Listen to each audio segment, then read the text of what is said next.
We welcome you to downtown Houston, where tonight at Minute Maid Park, the Astros conclude this six-game homestand. They played the Red Sox for 4. Now, the Seattle Mariners wrapping up a quick two-game mini-series. The Mariners come into tonight's play in first place in the American League West. They've won 5 in a row. The Astros try to avoid their first 4-game losing streak of the season. Hi, everybody. Welcome. Todd Callis alongside Jeff Blum. Welcome to Astros baseball tonight. Astros wrapping up this homestand, Blummer. Good to get away with a win, and more importantly, good to try and catch up a little bit. Seattle's been hot. Yeah, you don't want to let them run away with it. I know if they do lose, it would be 3 games, but it would be nice to get that win and talk about that.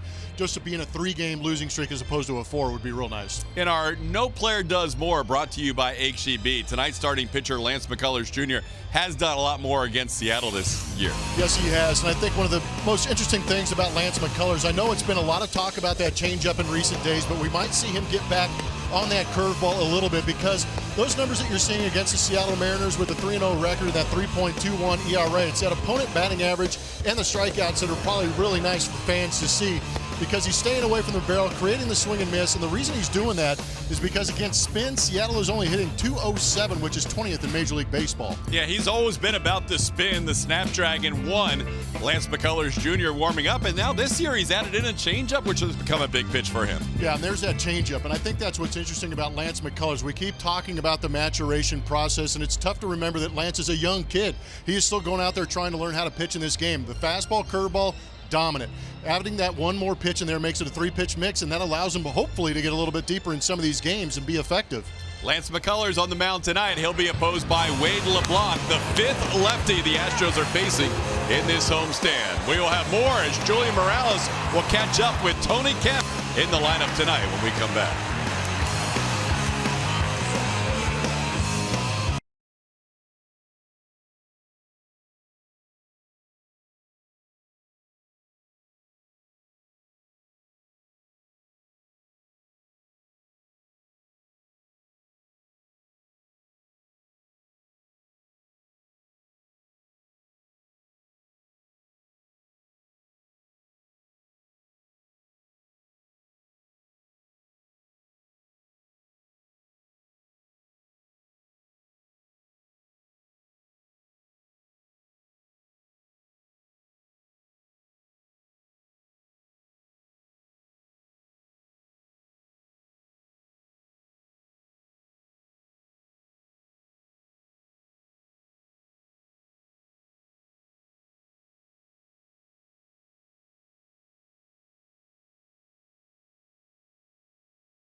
road. Tony Kemp in there tonight against left-hander Wade LeBlanc, and Tony joins me now before he takes the field to stretch. Tony, when you were recalled, these Astros were playing some tough teams. What have you noticed about the Astros during this stretch? What have you what have you all been doing? Yeah, we definitely, played a lot of good teams, and we survived the gauntlet. We had to go to the Indians, and we had to go to New York, and we had to play a lot of good teams. But we survived. We played well, and going out here tonight against the Mariners for the last game of this series is going to be important for us. Yeah, they threw you right in the mix as well. In the sample size that we've seen for you against lefties, it's been good. What's key for you in going against a guy like the left-hander going tonight for the Mariners? I think just staying within your approach, making sure you don't chase his pitches outside the zone. You guys asked about my approach earlier, and I just said, swing at the strikes and take the balls, and something as simple as that can go a long way. So as long as our lineup does that tonight, I think we'll have some success. Just the importance of winning tonight and ending this homestand on a good note. Yeah, that's definitely going to be important as well. Taking this momentum into Dallas is definitely going to be important.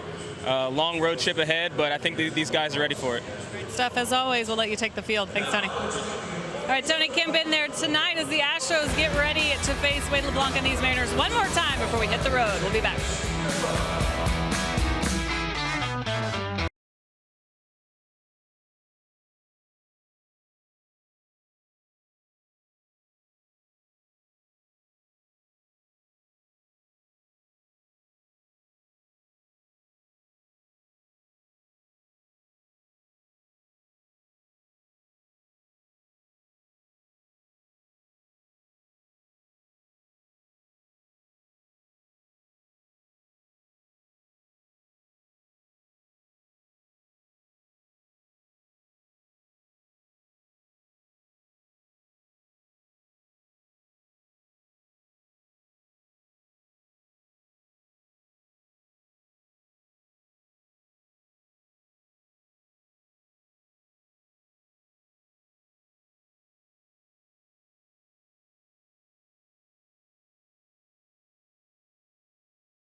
Brought to you by Southwest Airlines. Low fares, no hidden fees. That's transparency. And by Jack in the Box. Try the $4.99 Jack Spicy Chicken Club Combo with toasted sourdough. A.J. Hinch and company in the Astros dugout looking on. They had started out this homestand pretty well. They had won 2 in a row against the Red Sox and were a game ahead in the AL West over the Mariners. But since then, it's been a little bit of a struggle. They've lost the last 3. As they take the field tonight, they trail the Mariners by 2 games. Seattle, meanwhile, is playing their best baseball this season.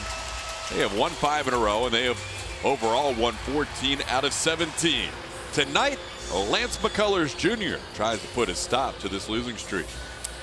He's the right guy to go out there and do it. We've hinted at the numbers that he has against these Seattle Mariners. They are quite good. In 12 starts this season, he does have a winning record at 7-3, 69 and a third innings pitched with 72 strikeouts. The walks a little bit up, but we know that he is very aggressive with a couple of those off-speed pitches. The opponent batting average at 216, and he still enjoys pitching here at home. And a couple of interesting numbers on Lance. His record after an Astros loss is 5-2, so that gives you some hope. And also, the Astros score the most runs for Lance McCullers, almost 6 runs a game in support. Behind Lance tonight, our starting defense brought to you by Xfinity. The return of Josh Reddick. He missed 14 games, played a couple of rehab games at AA Corpus Christi, and he is back in there in right field. And George Springer will be in center field. Tony Kemp in left. You just heard Tony a moment ago with Julia Morales. Alex Bregman and Carlos Correa, who both had siblings drafted today. Their younger brothers drafted in today's draft by the Houston Astros. Jose Altuve, Yuli Gurriel on the right side, and Tim Fedorovich makes his second start as a member of the Astros, and he will catch Lance McCullers Jr. Here is how Scott Servais and the Mariners line things up tonight. D. Gordon will lead things off, followed by Gene Segura. Segura with 80 hits, second to Jose Altuve. Mitch Haniger in the 3 spot. Nelson Cruz bats cleanup. Kyle Seager, 1 hit versus the Astros this year. It was a big one, a 3-run home run last night. Ryan Healy is the first baseman batting 6th. Denard Span in left field. Guillermo Heredia in center field. And Mike Zunino behind the plate. Only one change in their lineup from last night. Span in there in place of Ben Gamble. Ready to go on a Wednesday night, wrapping up this homestand. Lance McCullers Jr. delivers, and D. Gordon swings at the first pitch and drives it fair down the line towards the corner. And just like last night, the Mariners are off and racing. Gordon reached second on an infield hit and an error to start the game last night. And tonight he reaches second with a leadoff double. We know that D. Gordon isn't going to be looking for the walk. He is up there getting ready to hit. And under M.D. Anderson strike zone, we'll see early on that first pitch fastball. Literally center cut right down the middle of the plate. D. Gordon up to it, turns on it.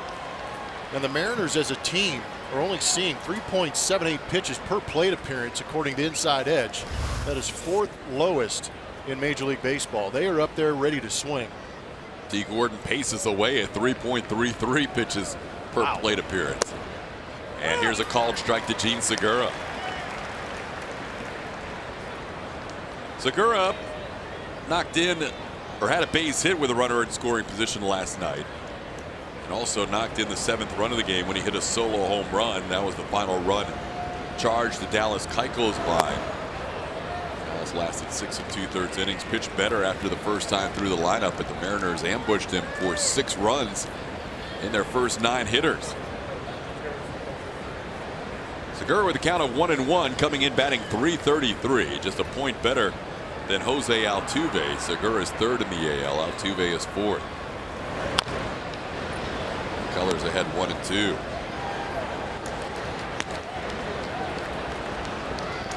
Well, early on we talked about the changeups. That was back-to-back changeups to Gene Segura to get ahead in this count 1-2.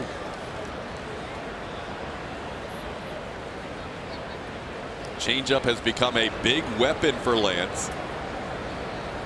Getting swing and miss on the changeup at a rate that is right up there amongst the league leaders, similar to his curveball. Fedorovich can't handle that curveball, and it's a little low. It's 2-2. Fedorovich caught Lance to start out this homestand. That's his other start. And it took he and Lance a couple of innings to get on the same page. They had a couple of cross-ups. One actually ended up catching the home plate umpire flush on a fastball. Hunter Wendelstedt behind the plate in that game as Segura goes down chasing that 2-2 pitch. Lance picks up a strikeout for out number 1. That was with the curveball. Did a good job of getting a couple of changeups in there to get ahead in this count. And a very good pitch down and away, breaking away. See Gene Segura on our Matches from Supermo well out ahead of that curveball.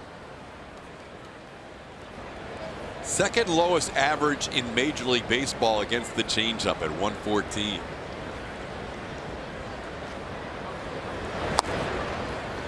You mentioned in the open, to have a 3rd pitch now just opens up all kinds of possibilities for Lance as he delivers a strike to Mitch Haniger.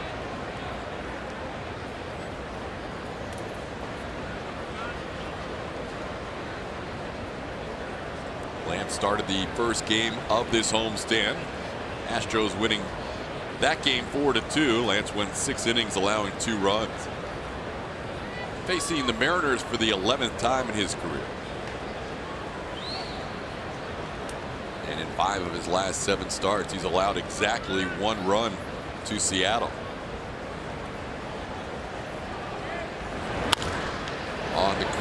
Nice backhand by Bregman. He almost loses his footing, but stays with it and throws out Haniger. Bregman had to deal with almost slipping, and he also had a nice play just to get this ball. That was another changeup from Lance McCullers, and he gets the rollover, but that was a tough hop for Alex Bregman to go up and get that short hop. And like you said, early on in the ball game, the fields are usually pretty wet. They soak them pretty good so they stay moist throughout the course of the game. But right there, a little bit of a slip, doesn't flusher him, contains it, and gets that good throw over to first base. That was a good play. He's in foul territory. He throws strikes. Yeah, no doubt. We've seen that this year. He makes the long throws as well as anybody. Here's Nelson Cruz. Inside move by Lance. Nothing happening with D, although he does lead the majors in steals. Lance just wants to keep him honest at second. Cruz coming in batting .254. Numbers against Lance 3 for 20 with 10 strikeouts. Takes a called strike on the breaking ball, 0-1.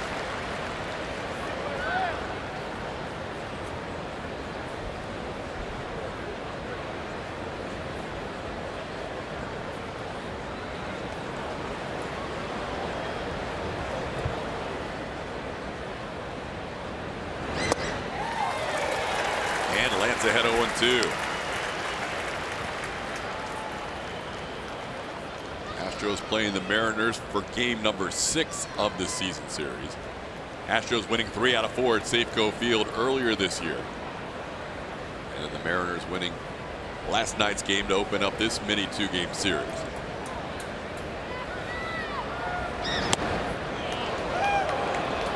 Fastball at 97 missed the edge. It's 1-2.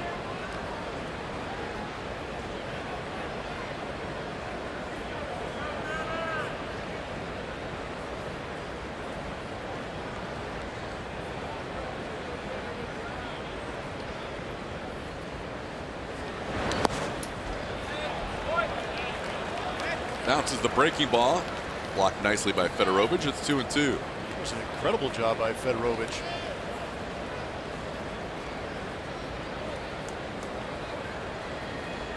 Might have stunned himself. Did a good job of getting out in front of that, keeping it in front. Didn't get too far away from him, allows Segura to move.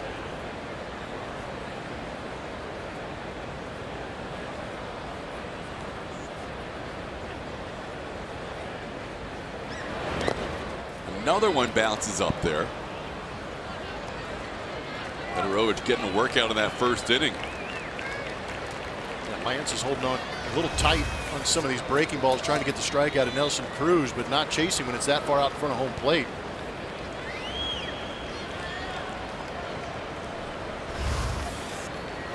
Lance will feature a lot of curveballs when facing Cruz.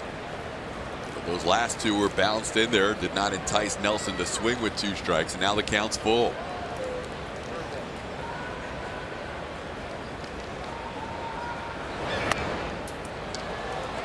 And he missed ball 4. So after getting ahead, first walk issued by McCullers, and Cruz on first base, 2 runners on with 2 outs. 3-2 changeup.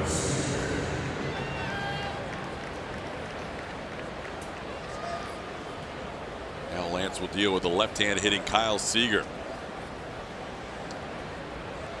This is where Lance has been very good this season against left-handed hitters. 173 average against left-handed hitters this season. 265 for right-handers against Lance. Seager put one into the first row of the Crawford boxes last night. 3-run home run, giving Seattle a 4-0 lead at that point. Came in the first inning. Seattle would score 2 more in the next inning. And struggling a little bit with the curveball the last few offerings. That one bounced again, and now Fedorovich going out to talk with Lance.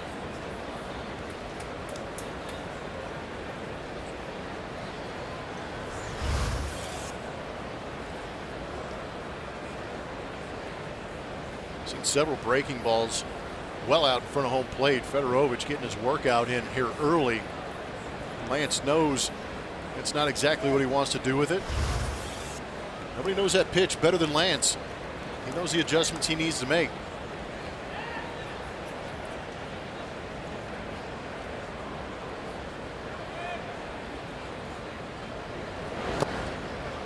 Another one down and in. Well, that's the frustrating part for Lance, is that's always been his bread and butter. He has been able to make his career built off the curveball. Fastball is firm enough, but the curveball is special. Now this year he's added the changeup. And it's been out of necessity, but it's also given him a third weapon. But he's always been able to rely on the curveball. Last few pitches have not been very good.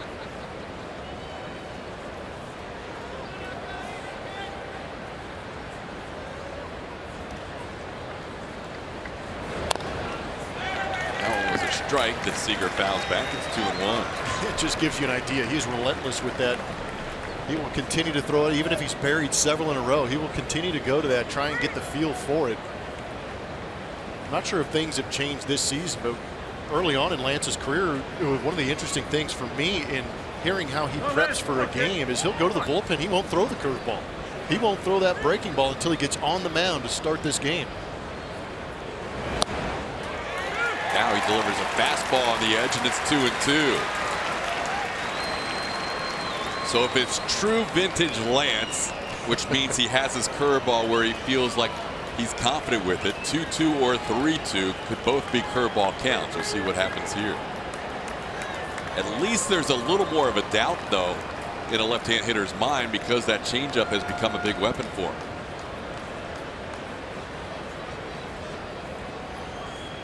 It is the curveball sent in the air to center field. Springer is back there and makes the play for the final out. Double, a walk, 2 left on base. We head to the bottom half of the first. No score.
Springer at the top as usual, leading off in center field. Alex Bregman and hits second. Jose Altuve, Carlos Correa, Yuli Gurriel. The return of Josh Reddick to Wooston.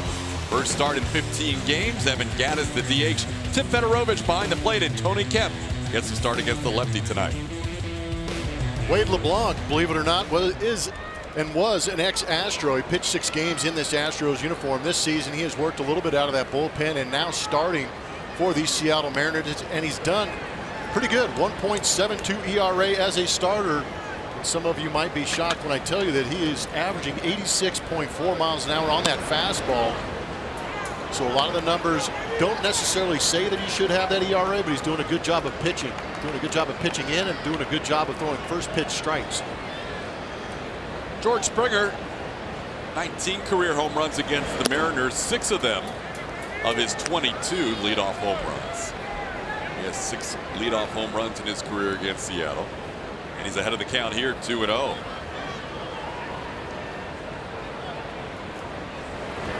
This is one of the rare nights where one starting pitcher's changeup is faster than the other starting pitcher's fastball. And the curveball is about the same as LeBlanc's fastball. I'm sure Wade's family appreciates you pointing that out, Todd. But yeah, there's a vast difference between the velocity of a Lance McCullers and Wade LeBlanc. That's a changeup, 78 miles an hour. So a considerable difference, even if he only is averaging 86 miles an hour on that fastball. And that's the big equalizer. Yep. He's not going to overpower you, but if he gets ahead, or in this count, a 2-1 count, he doubles up, and Springer able to stay alive. Well, what's interesting too is that last changeup to George is well off the plate. Yes, yet he's going out to get it. And the reason you might see hitters until they make the adjustment and bring Wade LeBlanc back on the plate is you see the ball for so long that you feel that you have the chance to go out there and crush it. And that is the key, like any night, but especially against a guy like LeBlanc, is not expanding the zone. Ground ball towards third. Seager's had a nice couple of games defensively, makes the play on 2 hops, and there's 1 out.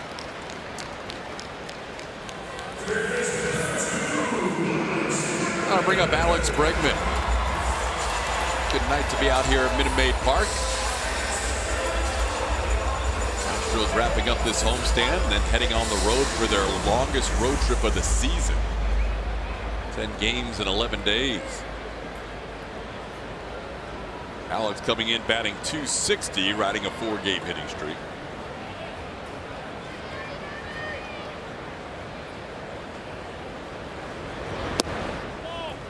LeBlanc, 33 years old, started the year in the Mariners bullpen, made 5 appearances as a reliever in April. And then injury to Erasmo Ramirez opened up a spot in the rotation. LeBlanc filled that, and only filled it. He has excelled his 6 starts in the month of May. Doesn't go deep into many games, but a 1-0 record and a 1.72 ERA. Longest outing in those 6 May starts was a couple of 6-inning outings. 1 against the Twins at home and 1 against the Twins on the road. Behind Bregman, 3-0.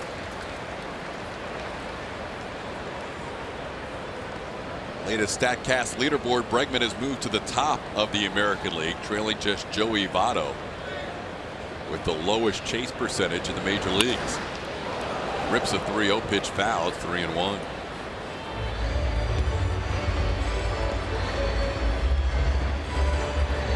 So against a guy like LeBlanc, who we said you have to keep him in the zone, Alex should be one of the best at that. Not chasing that pitch off the plate.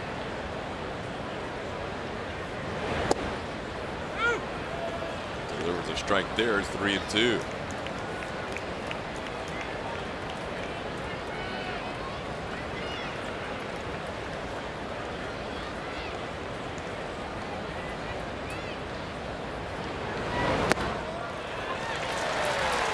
Bregman draws a walk, 1-out base runner, 38th walk of the season for Bregman. Post on the Astros, 4th in the AL. Good AB making LeBlanc work. And you're going to hear me say a couple times tonight that Wade LeBlanc is a guy who throws under hitting speed. The major league average fastball is approaching 93 miles an hour, and most guys in the big leagues, they're here because they can hit the fastball. They can hit straight, they can hit firm. But when you get a guy out there like LeBlanc who's throwing 86, 87 miles an hour, that's well below hitting speed. Normally guys anticipate getting to a fastball 90 to 93 miles an hour. And much like we talk about guys trying to dial it up to hit guys that throw 95 plus, you've got to dial it down considerably to try and match up with 86, 87 miles an hour.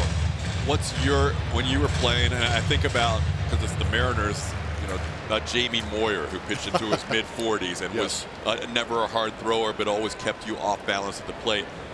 What was a swing key for you? As Altuve sends one to left field, on the run is Span, and he will get there and make the play on the warning track. Altuve hit it fairly deep to left, but a little shy of the wall. It was tough. Go ahead. Yeah, so if you were going against a guy who was a little bit, as you say, under hitting speed, what was the key for you? I did a terrible job of staying back. I was awful at it. That's why changeups were an issue for me from both sides of the plate. So what I did, it was early on in my career that I found out that a changeup was one of the issues for me to try and contact with. is I moved up in the box. I got closer to the pitcher and I crowded the plate. So I just dared him. I said, if you're going to throw the changeup, I'm going to try and hit it before it falls out of the zone. I'm going to try and hit it before it tails off the plate. And I'm going to try and make it look more like a fastball. And along with doing that, I think sometimes you can kind of trick those guys into saying, oh, I can beat him with the fastball. And I would just go ahead and dare him to go ahead and do that. That actually worked in my favor. That's pretty interesting. So by moving up in the box, you know, based off velocity, that you're not going to get beat. Yep. And so you can cut down on the changeup a little bit. We'll see if anybody employs that tonight. As you see the velo numbers, his average pitch this year is the lowest in the major leagues. Fastball comes in around 86 miles an hour on average. Want to know the count to Carlos Correa. And he takes the changeup high. It's 2-0. Correa has a personal 8-game hitting streak against Seattle. During that time, hitting .367.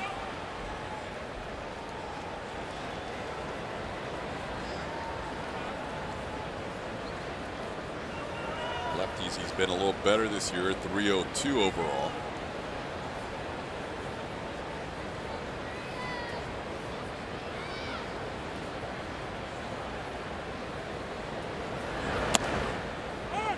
Gets the fastball for a strike. It's 2-1. LeBlanc making his third start of his career against the Astros, 7th overall appearance. Houston saw him in 2 games in that series up at Safeco Field back in mid-April. Pitched 2 innings on the 17th, 2 innings on the 19th. Did well on the 17th, 2 shutout innings. Did not do so well in his next outing. The Astros got him for 4 runs in 2 innings out of the bullpen.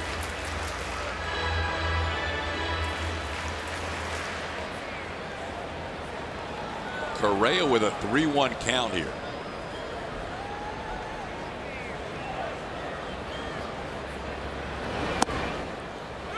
And he takes a strike, 3-2.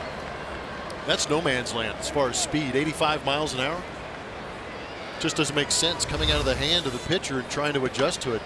You could see he wanted to rage on it, but just a couple of miles an hour behind what he's anticipating, and it's tough to adjust. But you just hope that a couple of times that you do see the pitches, you can adjust your hand speed to it. Got a 3-1 cutter, and then he gets a 3-2 fastball, unable to hit it. Carlos Correa goes down swinging. That is out number 3. The Astros leave 1.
Upcoming schedule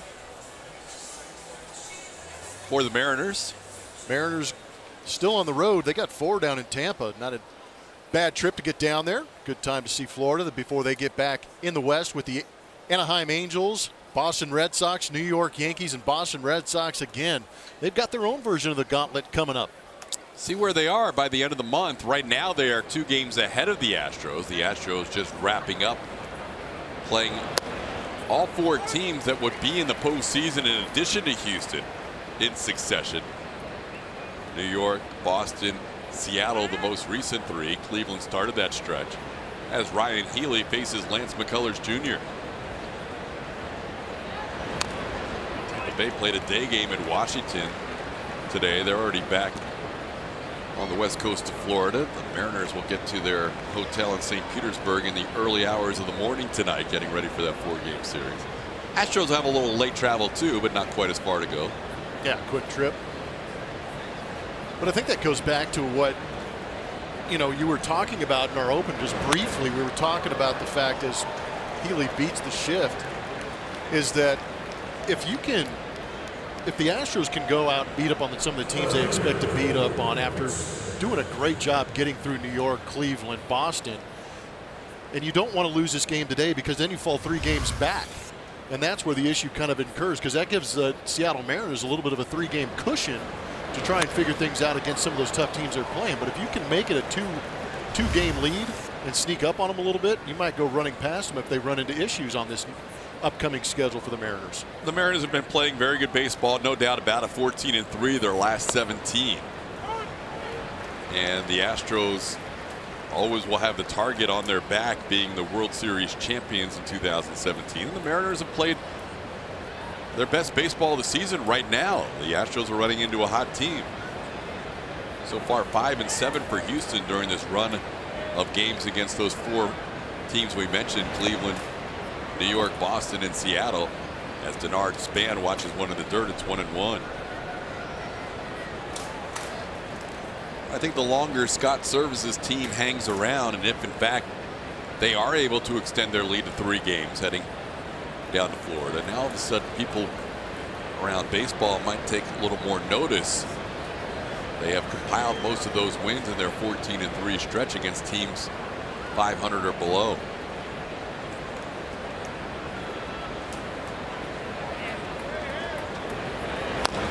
Span grounds one towards Healy. That is a foul ball. Counts 1-2. Ryan Healy ran it out just in case. And now the Astros will have basically the Mariners schedule and vice versa.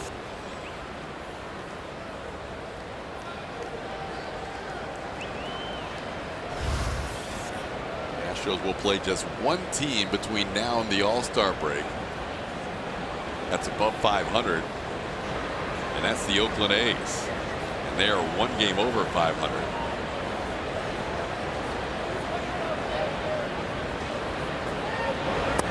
Swing and a miss. Lance able to get Denard Span on the curveball. 2nd strikeout for Lance. 1 out in the 2nd. To be expected, and I think that curveball is the main reason why left-handed hitters are having a tough time hitting against Lance McCullers with that 173 average coming in. But now you add in that changeup too. Those are multiple off-speed pitches to go out and get left-handed hitters with. Here's Guillermo Heredia.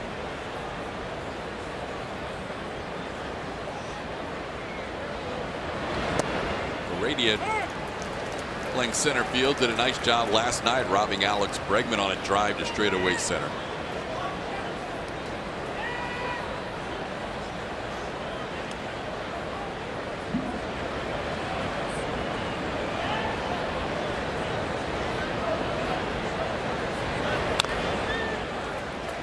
Lance ahead of the count, 0-2.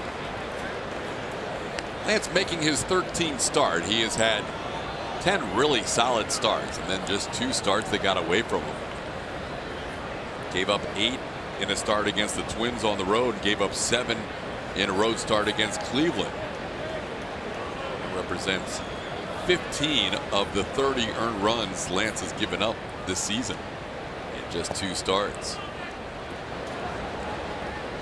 Federovich is going to get a workout tonight with that breaking ball. He'll be challenged. It's 1-2.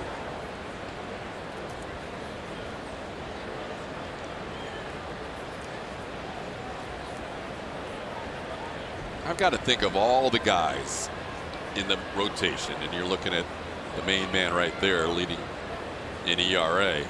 I would think of all the guys in the rotation, Lance might be the toughest to catch because his stuff is so filthy, and it goes, you know, the two-seamer goes the other way, the breaking ball's consistently lower in the third, and AJ always says he always has a special place in his heart for backup catchers, but he's given FedEx Tim Fedorovich 2 starts, both with Lance out there.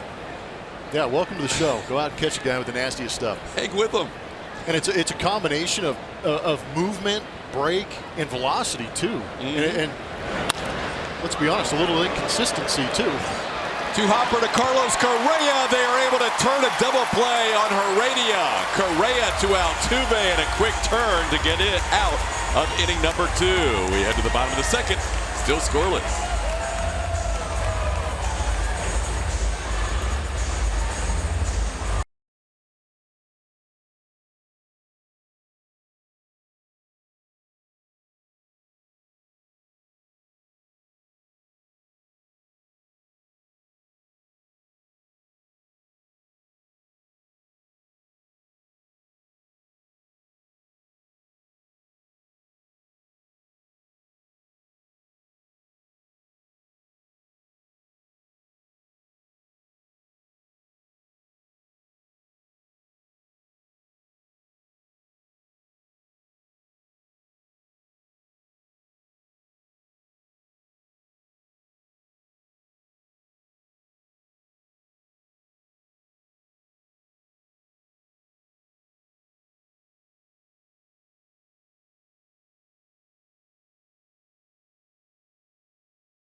That's so hard to do it.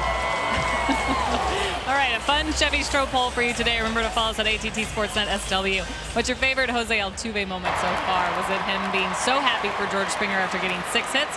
Or after hitting his first home run of the season, getting the silent treatment, so he celebrated alone? And the celebration continues. Somebody high five Altuve. They finally did. Vote in our poll. We'll tell you who wins later. TK. Yeah, both moments show the joy that Altuve plays the game with and how much fun he has out there. I laugh every time I hear that soundbite about Springer. It's unbelievable. I mean, we already know that Altuve is the most adorable human on the planet. And then we have the sound bites to prove it. Makes it even better. But I'm kind of curious. That's a tough poll. Yeah, good choice. What do you vote? I mean, you put Altuve in both categories. What do you vote for? It's true. Yeah, that's because Altuve usually wins the polls whenever he's involved, but now he's going against himself. Gurriel pops one into shallow right center field. In fact, it's so shallow, D. Gordon will make the play for the first out. Yuli retired on the 0-2 pitch, and that'll bring up Josh Reddick in his return back to the Houston Astros. Let's hope it goes as well as it did down at Corpus Christi. It's great to see him back swinging and healthy. Josh, a 3-hit game last night, also played on Sunday. He has good numbers against Wade LeBlanc. Doing a home run the last time they faced each other in Seattle when LeBlanc came in out of the bullpen. Overall, Josh is 3 for 5 with a home run. 4 for 8 in his 2 rehab games. As Reddick fouls one back to the screen, it's 1-1. Josh on the DL for, as it turns out, 14 games. He had a leg infection. Ended up needing just a quick stop at AA to get his timing down. And here he is playing the final game of the homestand, where he has batted .294 this year at home. LeBlanc catches the inside corner at 88. That's as firm as we have seen with the fastball tonight. It's 1-2.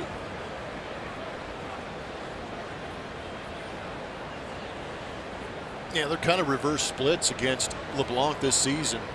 .262 average for left-handers against him. Right-handed hitters at .233, but the Astros are also doing a very good job of hitting left on left. Left-handed hitters are doing a great job. As a total, they're hitting .305 against left-handed pitching. A.J. Hinch putting his two lefties in the lineup tonight. Reddick at the plate now, and Tony Kemp batting in the number 9 spot. I think that neutralizes the changeup a little bit when you bring lefties into play against LeBlanc. 2-2 pitch is hooked foul. Well, that's his second go-to pitch. He's primarily pitching with the fastball, but that changeup he loves to go to, and that's primarily because he's seeing a lot of right-handed hitters. But he has that cut fastball, and that curveball you just saw right there, he only throws 6% of the time, so he tells you he doesn't have a very good feel for it.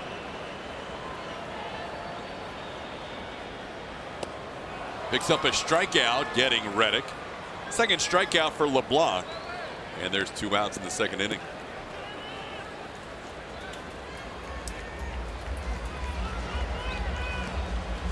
Join the Astros and the Astros Foundation at the annual Picnic in the Park presented by Pluckers.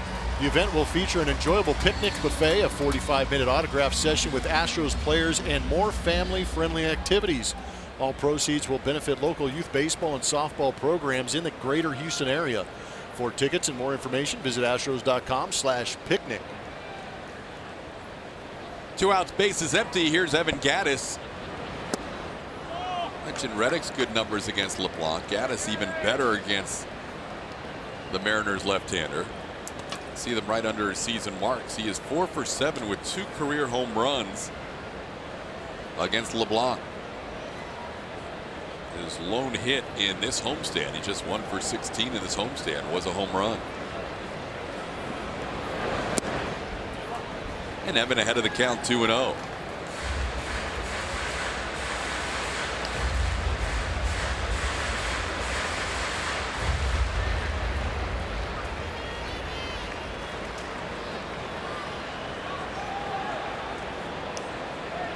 Overall, Gattis coming in with 8 home runs and a .219 batting average. Sitting 133 at home this year. It has not been a Josh Reddick type season for Edelman in terms of batting at Minute Maid Park as he fouls one back. And it's 2-1. But we have seen better at bats from Evan here over the last couple of weeks.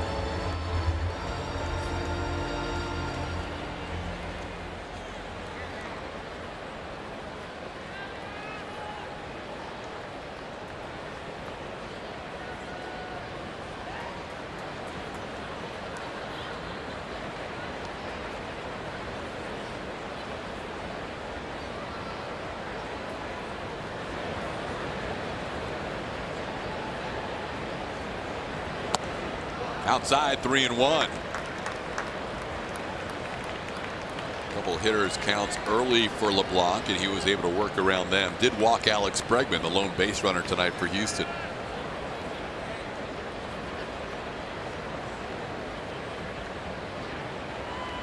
LeBlanc's been pretty efficient this season, but he's right almost at that, just over that average of pitches per inning at 15. Paul Nart, home plate umpire, says that missed inside, and that is the second walk issued by LeBlanc. Evan Gattis, a 2-out base runner.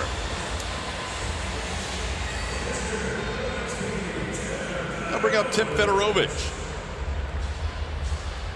Fedorovich was 1 for 3 in his start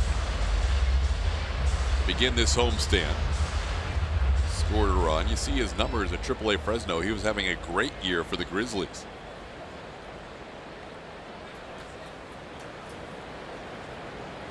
Fedorovich has faced LeBlanc before. He's 0 for 2. Takes a strike.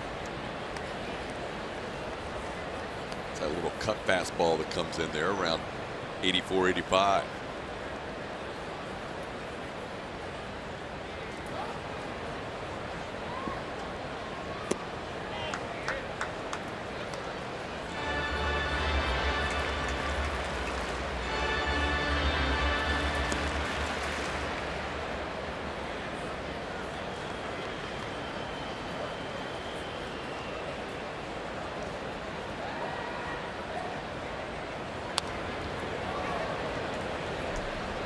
One and two the count.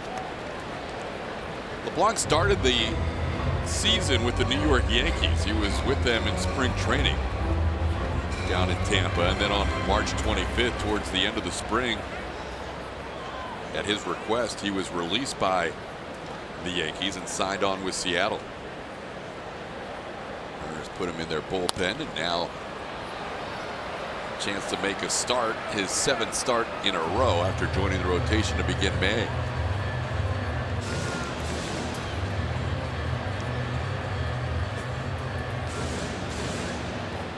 Second stint with the Mariners, also pitched with them in the 2016 season, coming back from Japan.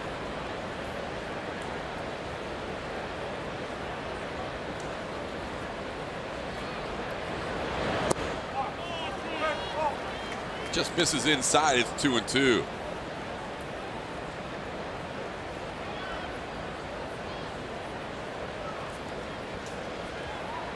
It's a great visual. As a hitter, you're facing a guy that's not throwing very hard. You've got to imagine trying to hit the baseball as hard as you can through that hole on the right side. Let that ball travel. Because a lot of guys in the big leagues, if they are thinking mentally that way, their hands are quick enough that they might hit a rocket up the middle. Or they might get something a little bit slower, stay back a little bit longer, and see it a little bit better. That's usually how you kind of turn that dial down, is try and maybe imagine sitting changeup and trying to hit the changeup the other way. Because a lot of these guys in the big leagues, they've got fast twitch muscles and they can catch up to most anything. On the ground towards short, Segura has it to D. Gordon for the force out of Gaddis. That'll do it for the Astros. Both innings a walk and one man left on base. We head to the third.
The Astros with lots of great talent coming off the board to join the organization, hopefully, including the guy next to me. This is AJ Bregman, the little brother of Alex, who's out on the field right now, taken by the Houston Astros in the 35th round today.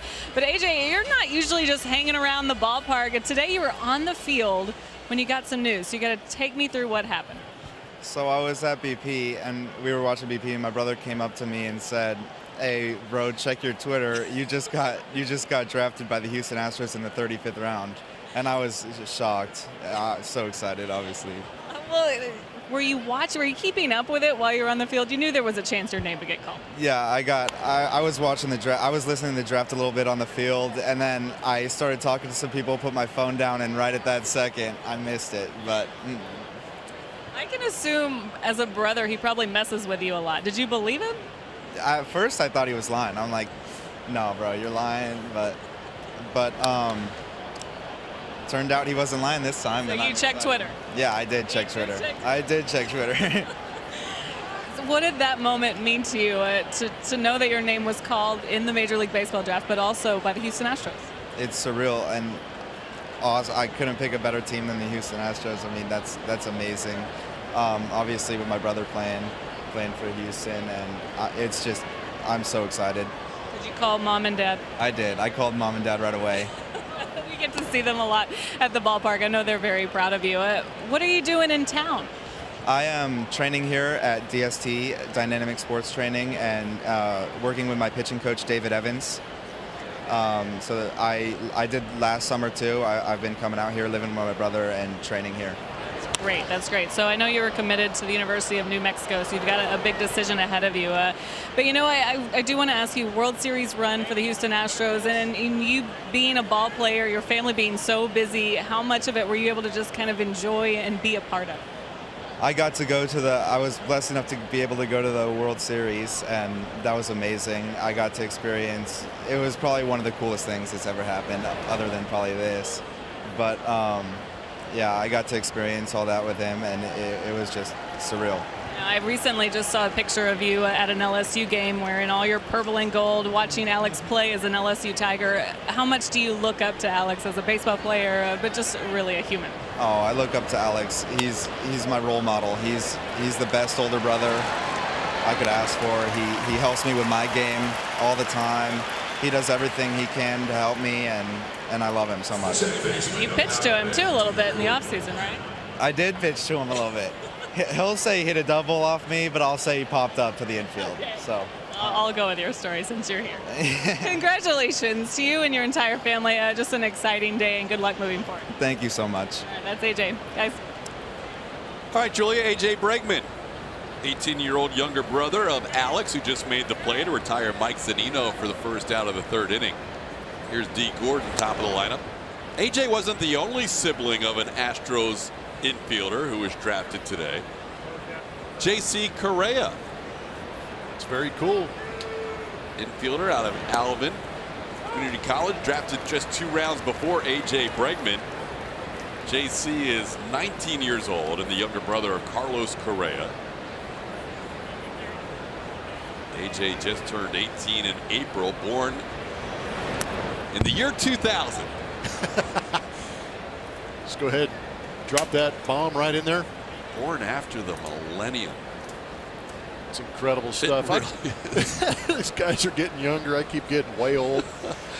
But I think it's pretty cool. I had a younger brother. He wasn't drafted, but he played minor league baseball. Bunt attempt. Lance bare hands and makes a strong throw. D. Gordon is out at first base as McCullers only had 1 shot, and that was to barehand it to get the speedy D. Gordon. It was a heck of a play. Good job by Lance getting over to this baseball to begin with. D. Gordon could flat fly. But it was a good job by Lance getting the bare hand of the baseball, but he put himself in such a good position, planted that right foot, and unleashed the fury. It was a great play. Last year, D. Gordon was number 8 in the major leagues on the StatCast sprint speed leaderboard. So your younger brother. Oh yeah, he signed with the Montreal Expos. He was actually in the batting cages in spring training when I got traded from Montreal to Houston. Walked in there and gave him a hug. So there was a lot of pride, you know, knowing that I had a sibling playing, but I can't imagine having a sibling drafted. But now being a parent, can you imagine the parent, the Correa's parents, and the parents of the Bregman boys that have now been drafted, seeing the success that Alex has had? That's pretty cool. That's a proud moment. Speaking of parents, how about the Cruz family? There you go. That's another good bloodline. Cheo Cruz, Jose Cruz Sr., whose son Jose Cruz Jr. had his son last year. Trey, drafted by the Astros, played this year at Rice University as a freshman, and now Antonio Cruz, drafted out of Episcopal High School in the 37th round. So it went Correa in the 33rd, Bregman in the 35th, and Cruz in the 37th. An Astros family affair this year at the Major League Draft as Alex Bregman makes the play. A 1-2-3 inning. Gene Segura grounds out. All ground outs for Lance McCullers in the 3rd.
Fans can check out areas such as our broadcasting booth, press box, dugout, scoreboard, and more. Visit Astros.com/tours to book your tour today. We were out of this booth for a couple of days during the homestand. A little national love for the Astros on Saturday and Sunday. We haven't seen the Astros win since our last broadcast prior to the national games. They won the first 2 games of this homestand Thursday and Friday, but have lost 3 in a row. Here's Tony Kemp facing Wade LeBlanc. Kemp 3 for 6 against lefties this year, thinking about a bunt, and he takes it for a strike. Not a bad idea with Kemp's speed. He brings the infield on the corners in after that bunt attempt. It's good to show it in that first AB too, because you get the defense thinking a little bit, bring in the corners, tighten them up. Now he swings and drills one deep to right center field. Haniger back. This one lands all the way almost to the wall. Tony's heading to third. He is flying. A slide head first, and he is out at third base. Great relay throw by D. Gordon as Kemp tried to get to third with nobody out.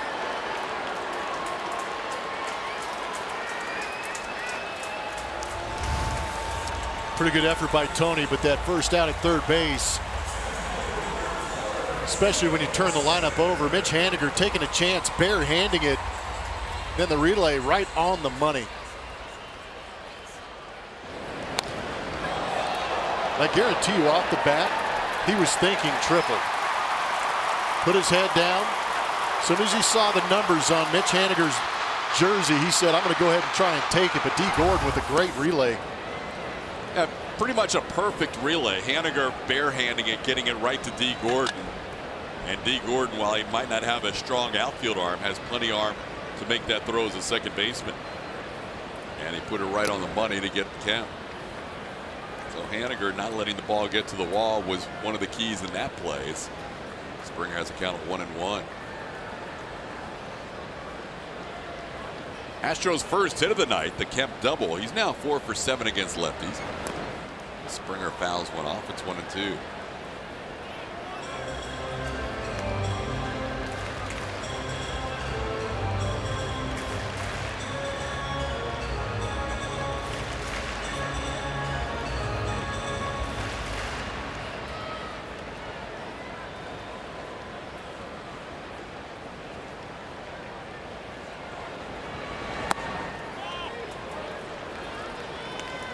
Two and two the count. Springer grounded out his first time up.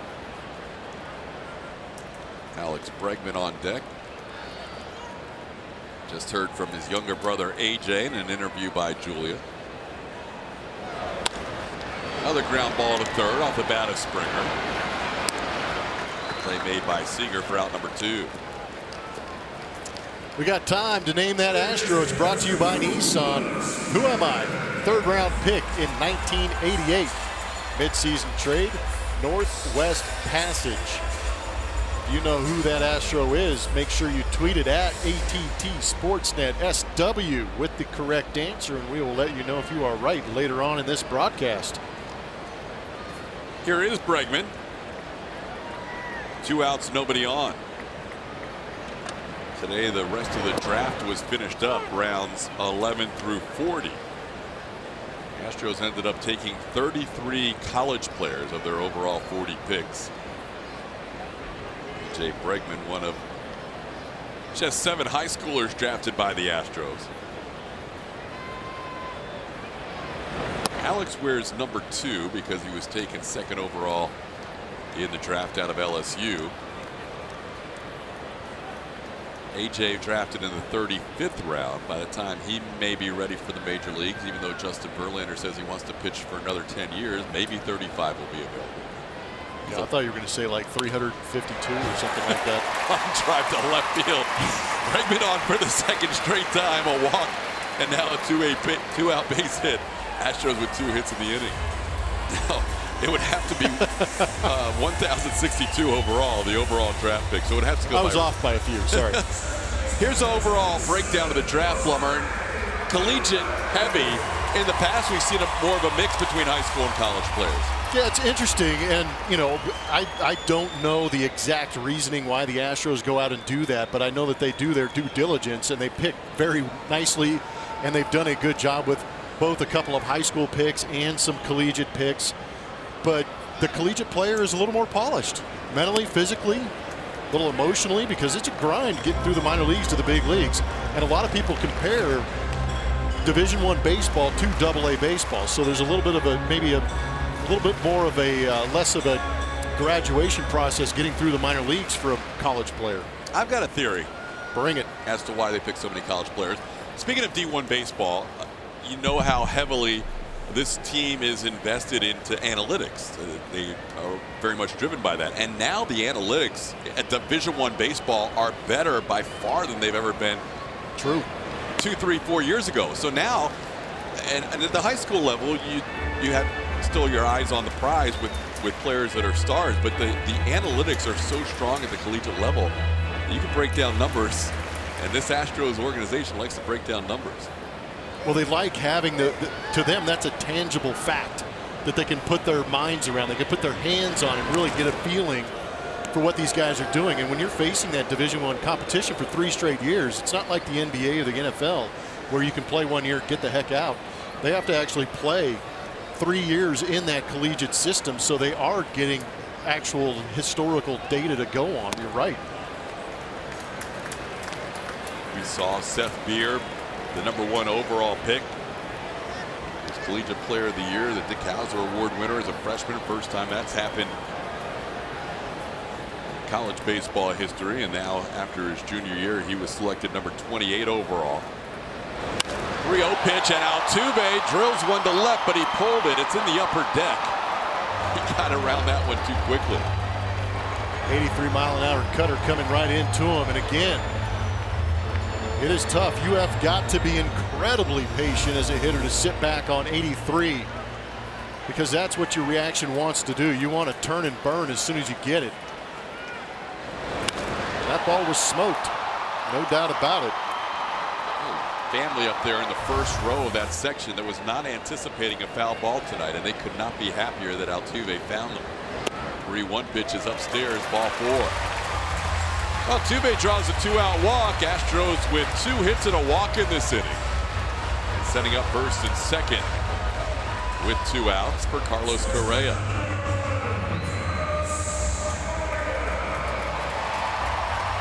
Little visit at the mound. El Stoudemire Jr., speaking of the draft, he was actually in the January draft. The Astros took him in the first round of the January 1985 draft. used to have 2 drafts back in the day. January. Back in the day. What? Boods was telling me all about it. I vaguely remember it. It was a shortened draft. Fewer rounds. And it was basically for guys that didn't sign or JUCO players. You would have a little winter draft. So Mel was the #1 pick that year for the Astros in January of So is that technically, so you can't, are you a #1 pick then? Because I know everybody says you're the #1 pick of the annual free agent draft or whatever it is. like asterisk. Yeah. Yeah. Here's Carlos Correa. He struck out swinging his first time up. He got ahead of the count. But LeBlanc was able to get him for one of his 2 strikeouts tonight.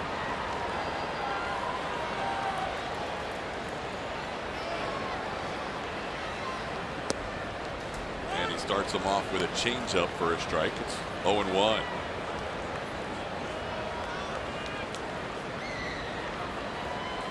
Stoudemire ended up pitching in the minor leagues for the Astros from 85 through 87 before joining Kansas City.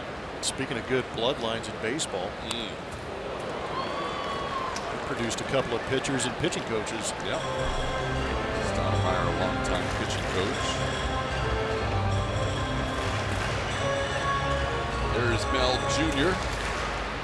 Correa down to the count, 0-2. Took a good swing on that last pitch. And again, I feel if you're facing a guy like LeBlanc and you're as talented as the Astros are, you're not in panic mode right here. Line drive off the glove of D. Gordon. Being waved around is Bregman. The throw will be in time. Bregman out at home plate. D. Gordon throwing out 2 runners in that inning, 1 at third base and 1 at home. It was a great piece of hitting by Carlos Correa.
Spot on the Houston Sports Walk of Fame. Plus, we'll introduce you to the Astros' first pick in the 2018 MLB Draft. All that and more on Astros Bases Loaded Friday at 6, right before the pregame show, only on AT&T Sportsnet.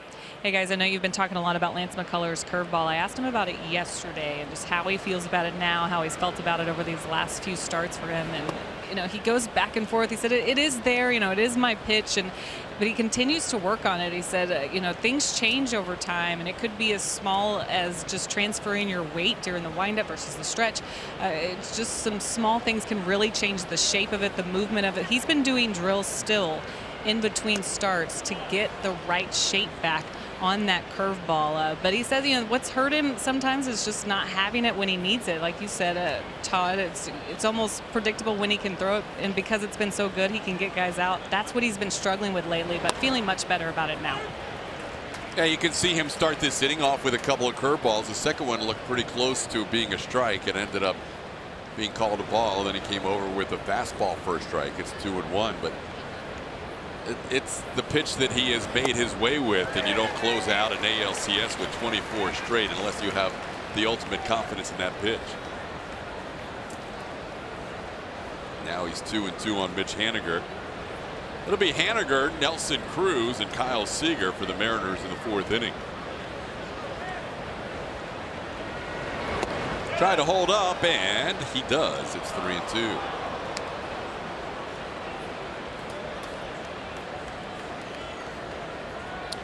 Not a bad idea. Got up the swing and miss on the changeup. Speed things up at the top part of the zone. Ooh, could have been called. But now he's got an opportunity to throw the breaking ball down.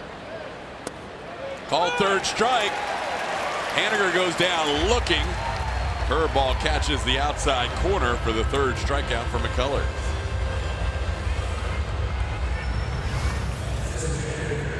Good job by Lance getting the feel back that Julia was talking about with that curveball. Early on we saw a lot of them spike, but he still has the confidence to go to it in a 3-2 count where he needs to throw a strike. Here's Nelson Cruz. Cruz was batting when Lance was still kind of tinkering with that command of the curveball in the 1st inning. He got ahead of Nelson Cruz on a couple of breaking balls and then threw 3 straight out of the zone to walk him. This ball is crushed to left field and gone. Nelson Cruz hits his 11th home run of the year, a line shot over the Crawford boxes and left. Ball was destroyed. Lance's owned Nelson Cruz through the course of his career, but he gets him on this fastball. Doesn't always translate, but Cruz was taking some big BP swings today and crushing balls to left field. Wow. Now this is 108 miles an hour. He wanted that fastball away, but it ran back up and in to the boomstick, and he got it. 108 miles an hour off the bat, estimated 413 feet. Boomstick can do that. He can put some high exit velos on a baseball. Was amongst the leaders in that category. Breaking ball misses down and into Kyle Seager.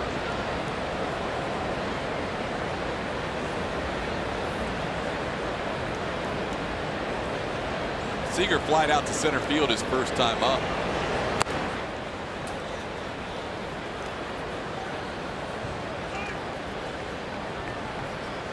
Last year, an average exit velocity for the season, Aaron Judge was 1st in the major leagues, and Nelson Cruz was 2nd.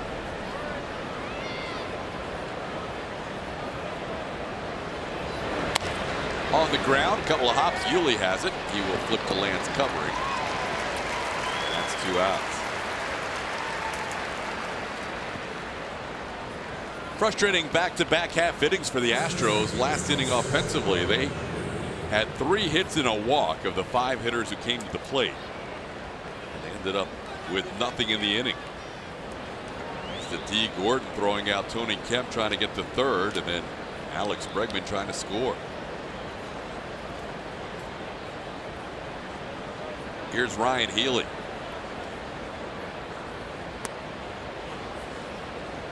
Healy with a single against the shift his first time up. Takes a pitch for a ball. It's 1-0.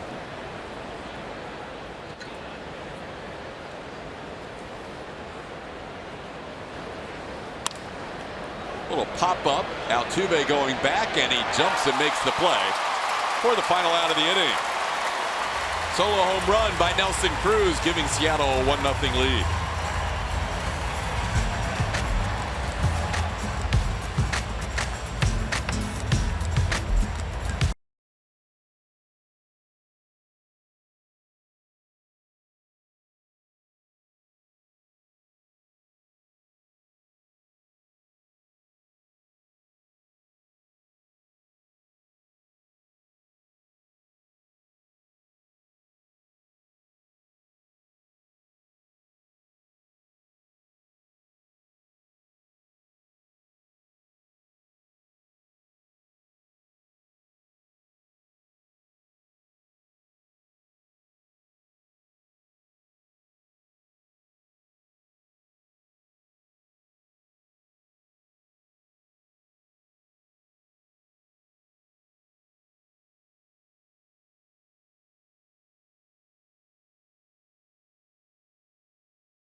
This was a pretty infamous game. The Astros defeat Seattle 10-5 after trailing 5-0. Put a lot of pressure on that bullpen by getting base runners on, putting base hits all over the place and clogging those base paths. And with those base paths clogged, they got some big hits from some good hitters in that lineup. That's something we saw throughout the course of the season from there on out. That happened on April 12th, 2017. That was a big turning point. Astros had a chance to fall below 500 early on in the season. And they would never look back after taking 2 out of 3 from Seattle and then winning 2 games in Oakland before a rainout. Astros would jump out that year to a 10-game lead before the end of May. This year a little different as Yuli gets into one deep to center field. Heredia back though and makes the play. Guillermo Heredia can cover some ground out there and retires Gurriel for the first out of the inning.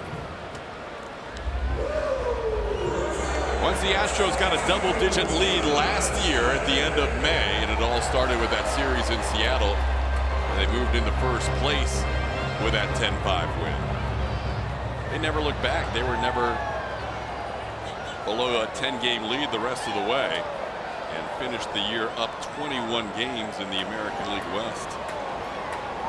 This year, though, a little more competition in the division as the Mariners currently lead by a couple of games, and the Angels start the day 3 games behind the Astros in 3rd place and 5 behind the Mariners. Yeah, the Mariners are a team that have not exactly enjoyed having the Houston Astros in the American League West. Even in 13-14, they could go out there and put some numbers up on them in Safeco Field. And like we saw last year, coming back from that 5-run deficit, then eventually here at Minute Maid Park, clinching the division right in front of them. Josh Reddick bats with 1 out and nobody on. Reddick into right center field, falling quickly, coming on Haniger, diving attempt, and now he kicks it. Reddick will be on first base with a looping single. That'll bring out the Woo Birds. Hit it like he throws it. Coming in at 81. Going out there at a similar pace. Actually a little bit less at 71 miles an hour. Just enough to drop in front of Mitch Haniger, giving it a pretty good effort. And a calculated effort too. Not hit very hard. He knows if he lays out, it's not going to go flying past him for extra base hits. Here's Evan Gattis, walked his first time. Astros now with 5 of the last 7 reaching base. Nothing to show for it, no.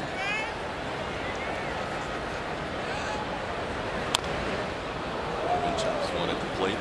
0-1.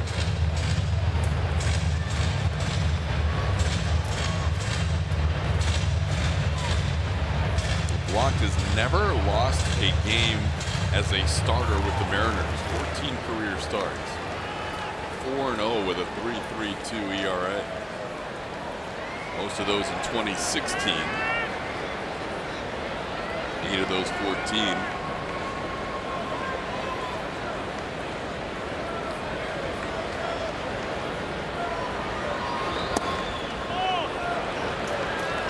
Takes a pitch for a ball, 1-1. Last year the Astros were 14-5 against Seattle, 7-3 here at Minute Maid Park, 7-2 at Safeco Field.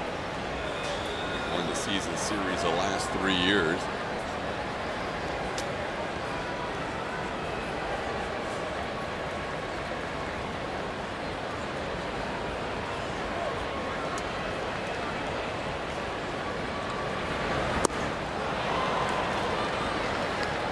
Down to the count, 1-2.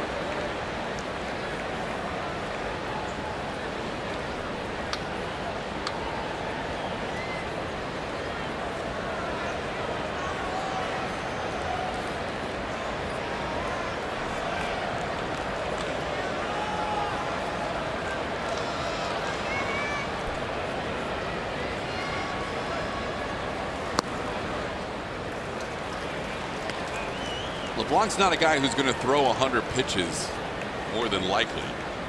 His highest pitch count on the season was 90 coming into tonight. Started the year in the bullpen. Astros have put up some pitches on him early, 20 in the first, 21 in the second, 18 last inning. Pitches here in the fourth, approaching 70 pitches on the night.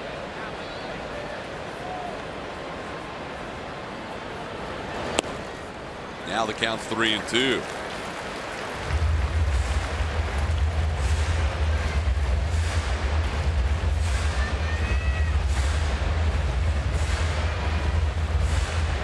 LeBlanc, not a big-time strikeout pitcher. We'll see if Reddick is moving on this 3-2 pitch with 1 out.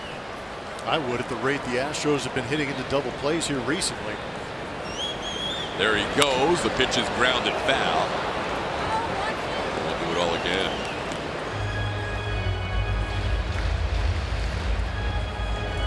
Yeah, never a bad idea to move the infield.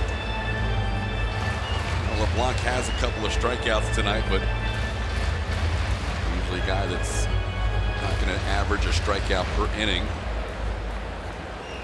Evan has good numbers against him as well. Be a good time to add to it.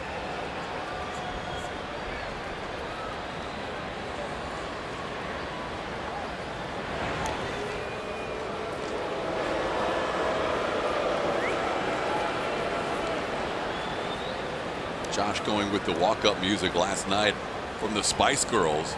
We found out from Julia. Wannabe. But that's just a minor league rehab thing for him. I want to say that song doesn't travel. Does not travel to the big show. He goes again, and Gaddis gets into one deep to left field. High towering drive, and this ball is gone. Home run, Evan Gaddis. Third of his career against Wade LeBlanc. And the Astros lead 2-1. Hitless in his last 12 at-bats. And the Lumberjack attack gets number 9.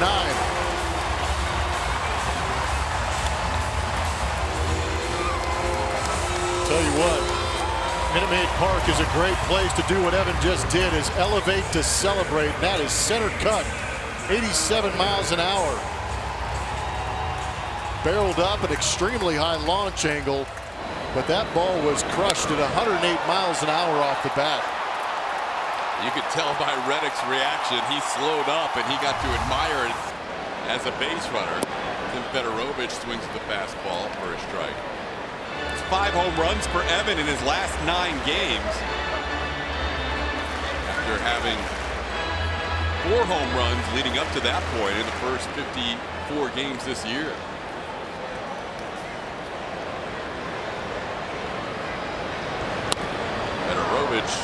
Fouling one back. It's 0-2. We started to see on that last road trip maybe a little bit of carryover from the end of the last homestand, but Evan's starting to have better and better at bats. And now the power has really been surging lately for Gaddis.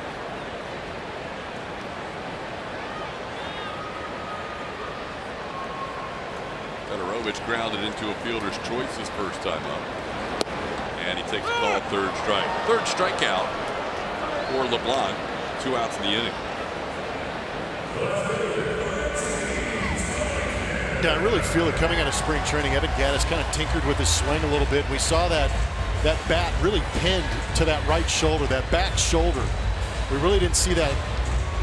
I don't know if you can really say loose hand grip, because that guy just absolutely creates sawdust when he grabs a bat in those bare hands.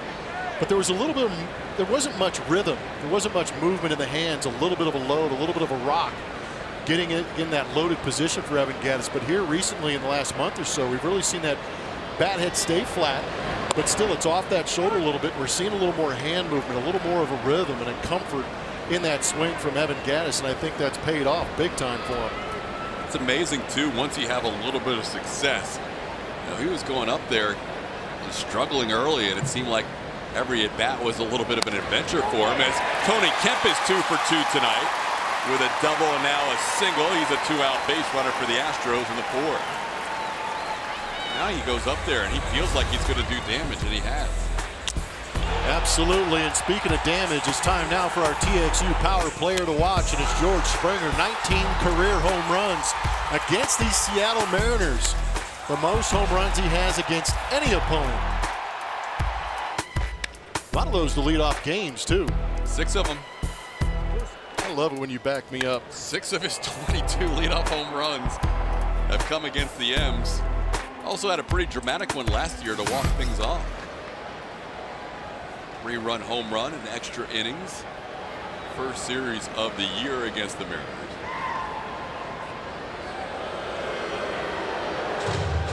George this year with 13 home runs. As the Astros play game number 63 of the season. A couple of groundouts to third tonight.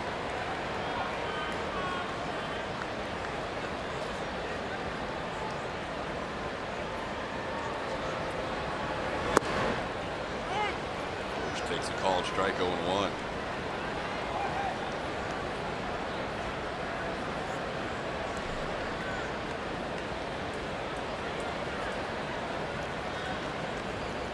Sixth home run allowed by LeBlanc this year. In his 49th inning of work. Inside, it's 1-1. Alex Cintron and Tony Kemp having a word over at first base. Kemp stole 13 bags for AAA Fresno. Has a couple of steals at the major league level as well.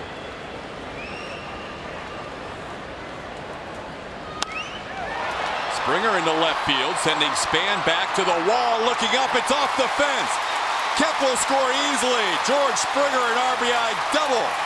Astros lead this game 3-1.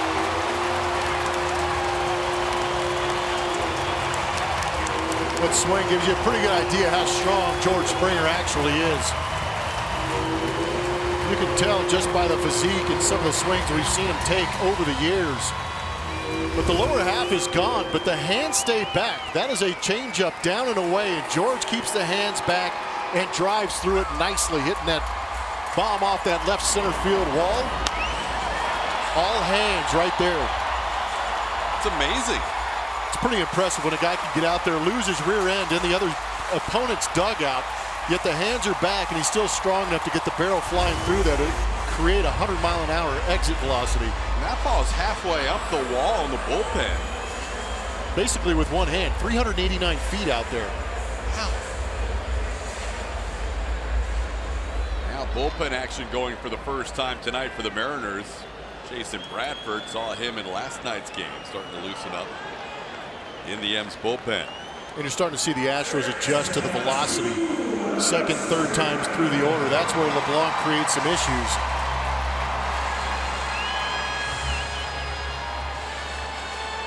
Seven hits and a walk in the last 11 batters. And again, you want to pile on right now as quickly as you can because they just got that bullpen going. Here's Bregman. He had one of those 7 hits his last time up. Also has drawn a walk. Alex takes a strike. Every once in a while he'll drop that breaking ball in, but he's been mostly fastball, changeup, cutter.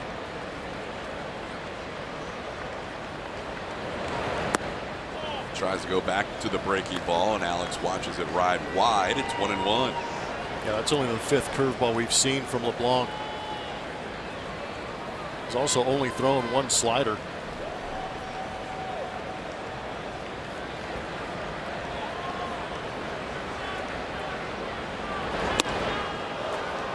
Bregman missed that pitch. It's 1-2.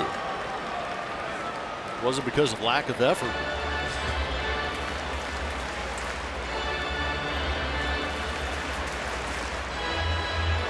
Alex with that hit his last time up, now with a 5-game hitting streak.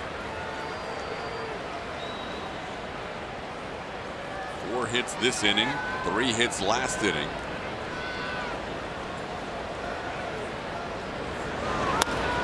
And a little flare into left center field coming on Span, and he closes in a hurry to make the play on Bregman to end the inning. Astros score 3 in the inning. And it comes at the hands of Evan Gattis. Lumberjacks swinging some lumber, getting the Astros out in front.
brought to you by GMC. The defensive ranking is quickness.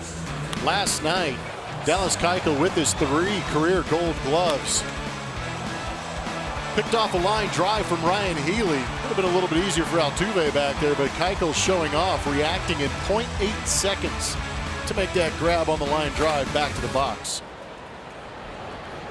Dallas's comments last night, somebody asked him about that catch, and he kind of sloughed it off and said that's just a reaction play. And then he further went on to comment that he felt like he needed to make that ground ball play in the first inning off the bat of Nelson Cruz. He said that was a sure double play.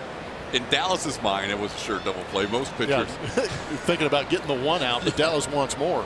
Dallas thought if he made that catch cleanly and threw to second, he would have had a double play. Denard Span leading off against Lance McCullers Jr. Taking a called strike, it's 1-1. See the note from our buddy Darren Willman on the Gaddis home run? No, what do you got? Second highest launch angle since they kept track of launch angles for an Astros home run since 2015. Wow. Ground ball to Correa. On the move, makes the play for out number 1. So now we got to have Darren tweet us back and find out what the highest was. But 44-degree launch angle. That's pretty. It's excessive. You deserve to put a sweatshirt on after that. That's Evans' go-to now. Hits a home run, even if he's sweating, he'll go right to that sweatshirt. Well, and people are asking why is he doing that, and the only thing I can wonder, I mean, I'm sure we'll have the chance to ask him, is he's not playing defense. Keep that body loose. Keep that core temperature up. Like a pitcher? Yeah. Why not? Innings? Yeah. That's my guess. I think it's just because it's really comfortable. And he looks darn good in it. It does. 1-1 the count. Gaddis, a great guy. We'll ask him, find out, because if fans want to know, we'll get to the bottom of the Gaddis love for the sweatshirt, the hoodie.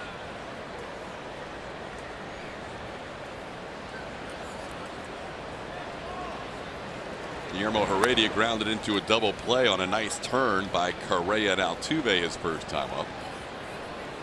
Lance working with a lead for the first time. Started the inning with 59 pitches, well below what his counterpart Wade LeBlanc has thrown 83 through 4. Here's a ground ball and 2 hops to Bregman. That's 2 away. Julia, what do you have for us? We're looking for the ultimate Southwest fan. AT&T Sportsnet looking each month for the biggest baseball fan in the Southwest. Arkansas, June is your month. Use hashtag UltimateSWFan, ARK on Twitter. Show us why you're the ultimate fan and you could win a VIP experience. Watch the Astros all season long on their TV home, AT&T Sportsnet. I feel like you have the pulse of the fan. Which of the Altuve moments do you think is going to win the Stroh Bowl tonight? Man. I don't know. Sorry to put you on the spot. Maybe the Springer reaction, but it is really hard to vote against him celebrating his home run alone. Because that, I mean, we got to see a little bit of the video. That went on and on and on to the point where you felt bad for him. It was very well played by the dugout. Yeah, they did a great job. I think Jake Marisnick was the first to give in. I mean, those two are so close. I don't think he could stand the awkward dancing that Altuve was doing. And then the hat came off and the glove, and he had nowhere to go. It was so good. It's so well played. What is he doing right there? Stassi's just in full conversation. Yeah. His buddy Marwin just staring straight ahead, not even a glimpse of him. Nothing. Spiked the helmet, spiked the elbow pad, the batting gloves. They could only, like you said, though, they could only carry it forward for so long, but they carried it forward for a good amount of time. Mike Zunino bats, 2 outs, nobody on it, a 2-1 count.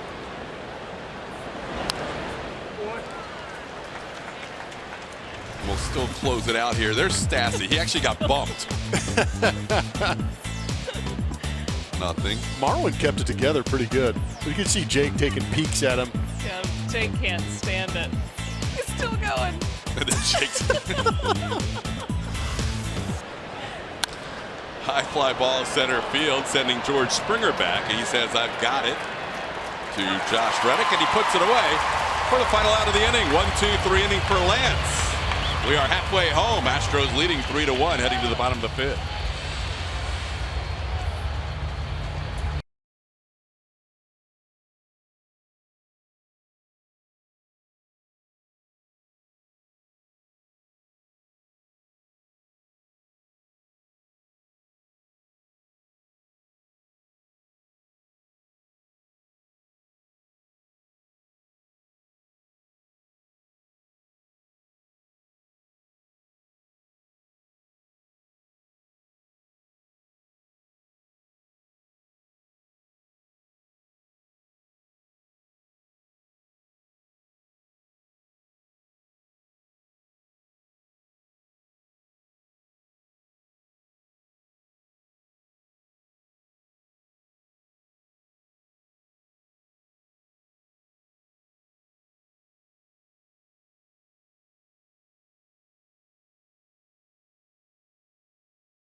You buy Rooms to Go.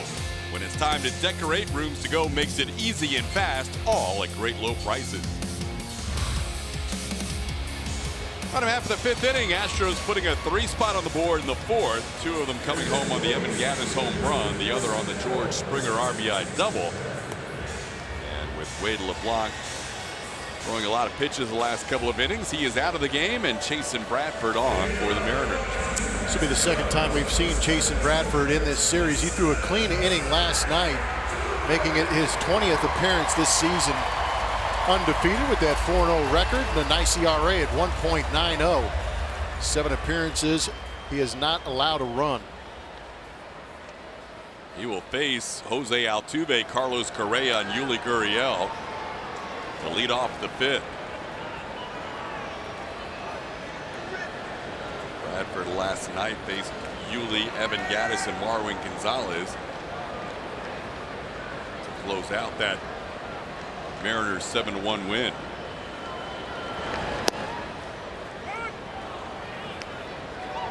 Altuve takes a strike. Jose is fly to left and also walked.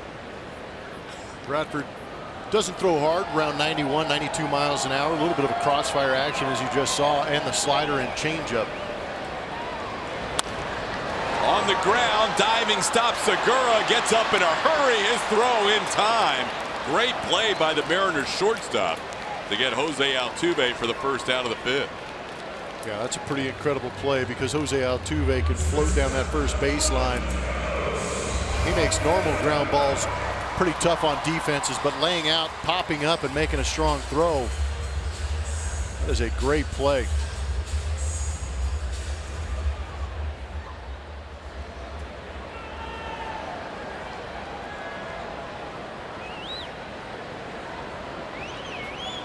Job by Healy to stay in contact with the bag. Here's Carlos Correa. Correa 1 for 2. Had a hit off the glove of D. Gordon on a line drive his last time up.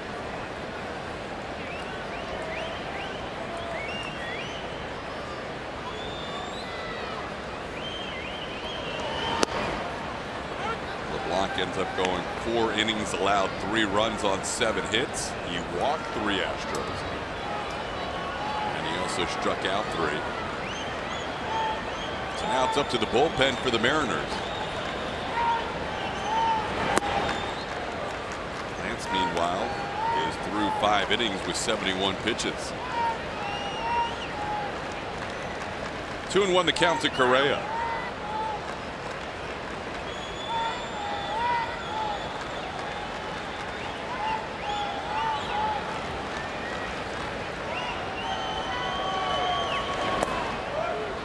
Earlier we showed you that Mariners schedule coming up. They head to Tropicana Field in St. Petersburg after this game, and then the Angels and Red Sox back in Seattle. They don't have any off days until the 18th, 12 days from now.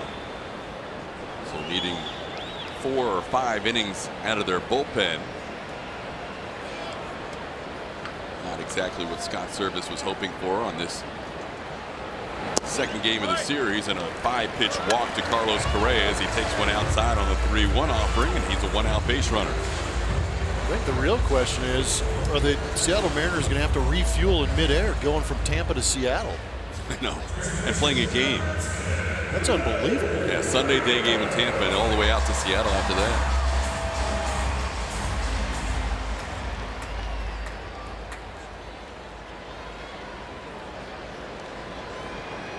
That's as far a trip as you can take in the major leagues.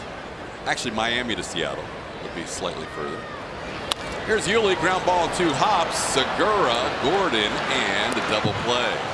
Mariners turn 3 in a row in last night's 7-1 win, and they get Yuli here to end the 5th. We had to inning 6, still 3-1.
The colors, we talked about the pitch usage early on. The changeup has really jumped up in his repertoire here of late. And you can see March and April, 15% of the time he's using that changeup, and he's gotten off that number a little bit and jumped it to 28%. And that's helped him get third time through that order, I think, because it really plants that seed in the hitter's head that he can't just sit 50-50 between the fastball and curveball. Now he's added that changeup into that mix. And speaking of that changeup, he threw it first pitch too. D. Gordon, but it's a nice mix to be able to have those 3 pitches and really mix things up when you get later in these ball games. D. Gordon, double, and a ground out line drive caught by Bregman. Lance had made a nice play on Gordon last time to retire him on a bare hand play, and now D hits a line drive caught by Alex. It's a tough play for a third baseman. You're playing in, and you're not anticipating a swing coming your way, and then all of a sudden a rocket off the bat. And that was a great job by Alex Bregman reacting. You can see him plant his feet, not worry about what he was doing, just kept his eye on that baseball and caught it. Here's Gene Segura. Segura first pitch swinging. Correa backhands, long throw, no chance. Carlos did a nice job just stopping that baseball, and Segura has an infield hit. Yeah, I'm with you. I'm just thoroughly impressed that he even made a play on it. Ball hit hard in that 5.5 hole, and pretty good break. That's what we've been talking about with Carlos Correa, is that first step, allowing him to get to some of these baseballs and even have an attempt.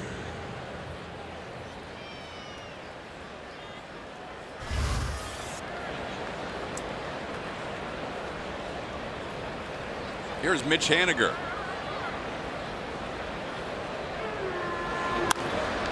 Another first pitch swing and a ground ball base hit. So we've had a line drive to Bregman and 2 ground balls in the short third hole. That one goes through for Haniger. His first hit, and now the Mariners have the tying runs aboard.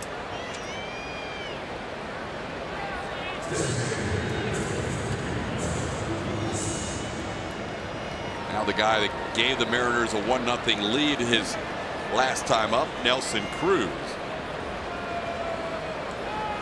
Cruz has also walked. Overall, it has been advantage McCullers in this head-to-head matchup, but Cruz hit that ball on a line off the advertising boards over the Crawford boxes. His 4th career hit against Lance in 21 ABs.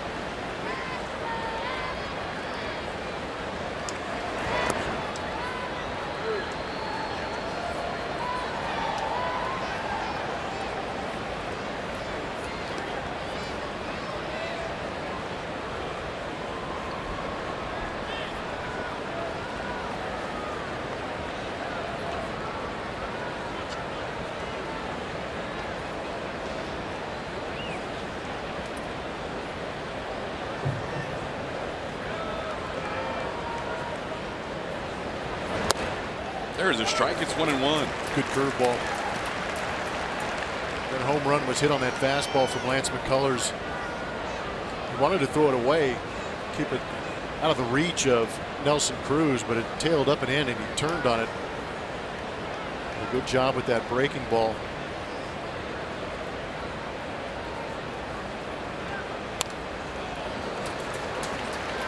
Now Lance ahead 1-2. Seattle has turned 4 double plays in this series against the Astros.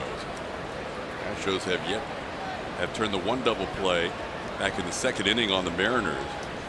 This wouldn't be a bad time for a ground ball towards Correa.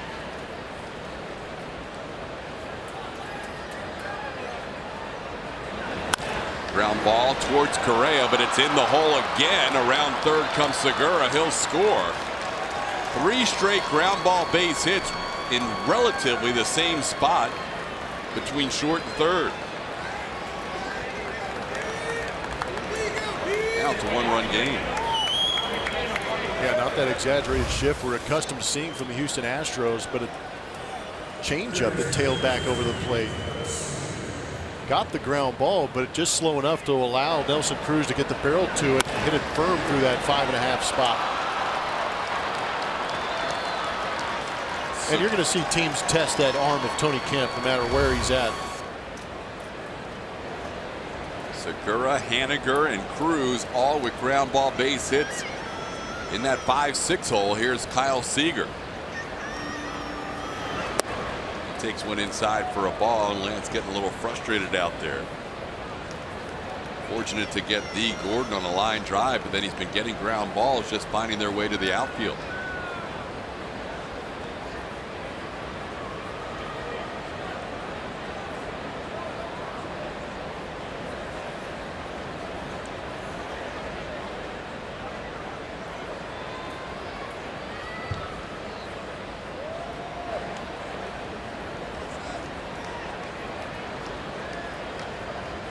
Seager is flied out and grounded to Yuli Gurriel 0 for 2.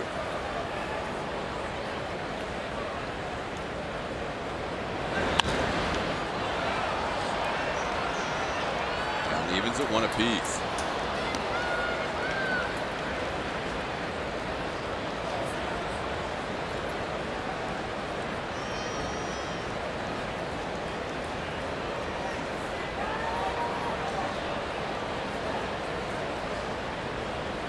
AJ tracking pitches, noticing that Lance is over 80 now at 81. Still no bullpen action going for the Astros. Prior to this inning, Lance had retired 11 out of 12. Up and away, it's 2-1.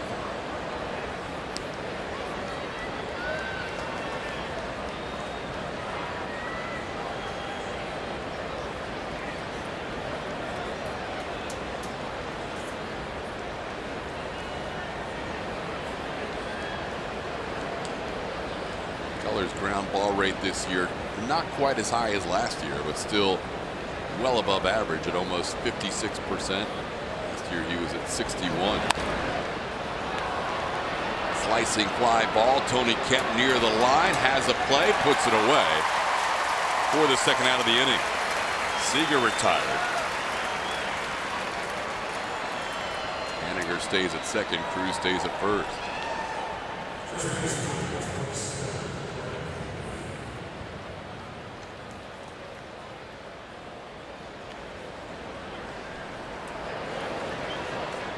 A little stretching, this is about it. Lance will have to get Ryan Healy now, who's 1 for 2. Single to right field against the shift and hit a soft line drive caught by Altuve.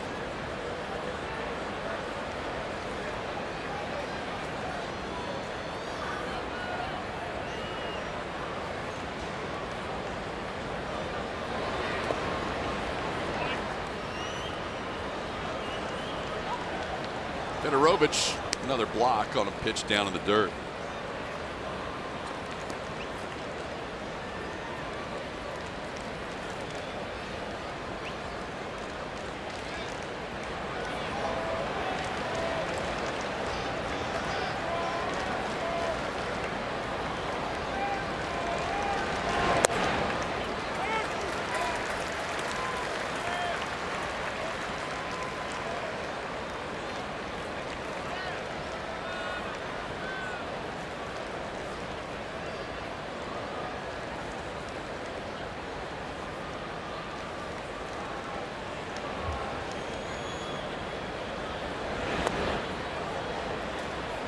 Two and one.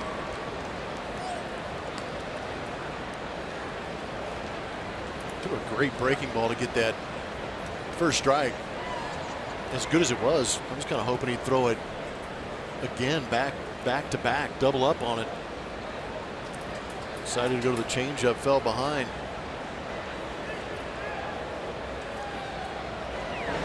There it is.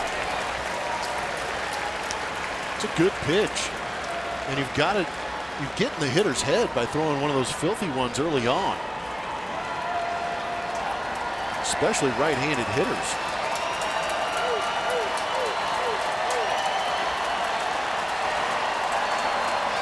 Crowd getting into it a little bit now. They can sense Lance going for the strikeout. There it is. He picks up a strikeout on the curve, getting Ryan Healy to end the inning. That strands 2. The Mariners make it a 3-2 game in favor of the Astros.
At Minute Maid Park.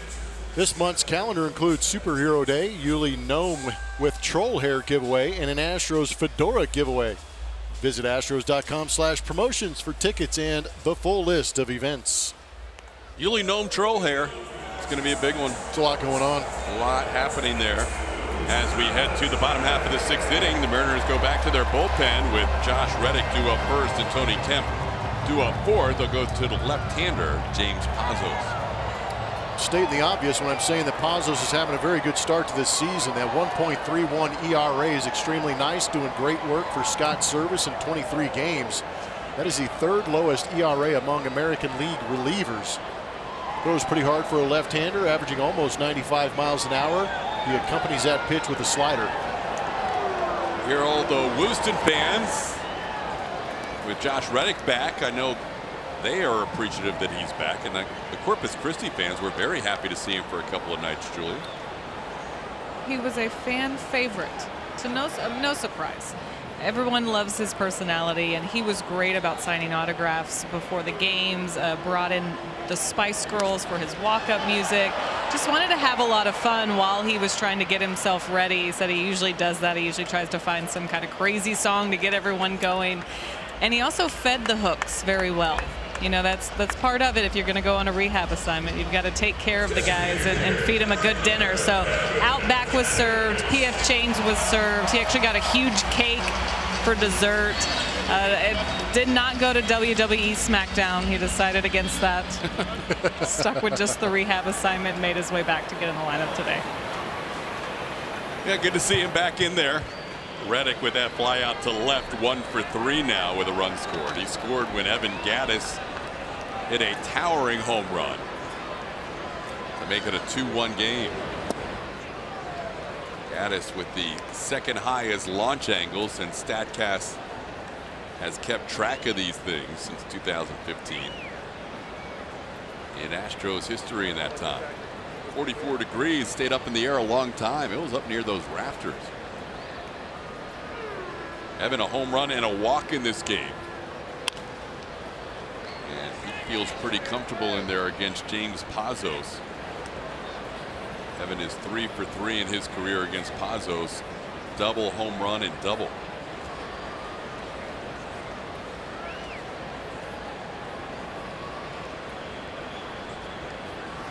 Astros leading 3-2.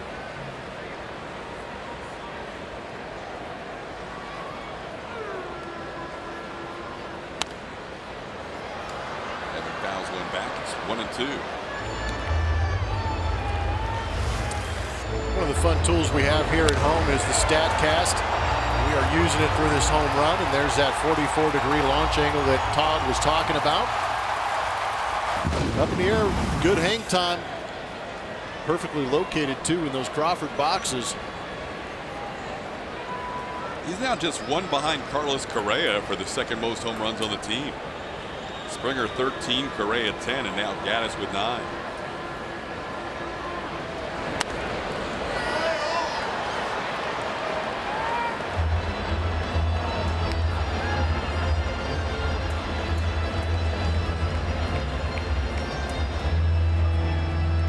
Evan has 2 hits in this homestand. They're both home runs. Up 1 against the Red Sox, Joe Kelly, over the weekend, and now Wade LeBlanc getting him in the 4th inning of this game.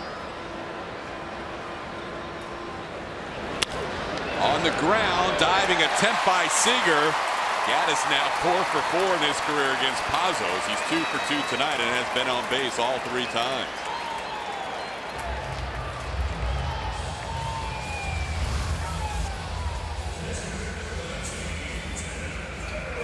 Evan's amazing.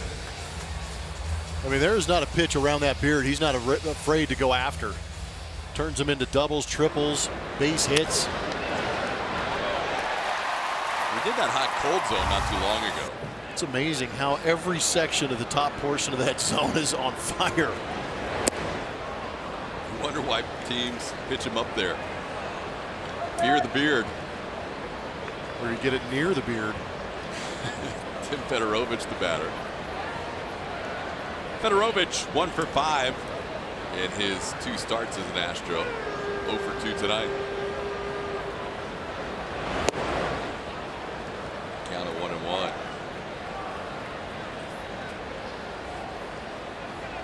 Pazzo's on for Chase and Bradford, who got through the 5th after a walk.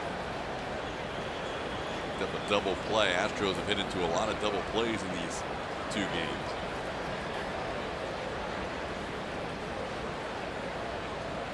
And they may have done it again. Fedorovich grounds one to short. Segura to Gordon to Healy, and that is back-to-back innings that have ended with a double play. We head to the 7th, still 3-2.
Division opponents in the American League West going out there and doing some damage. 9 games ahead of what the American League East is doing. 97-73 is that record for a winning percentage of .571.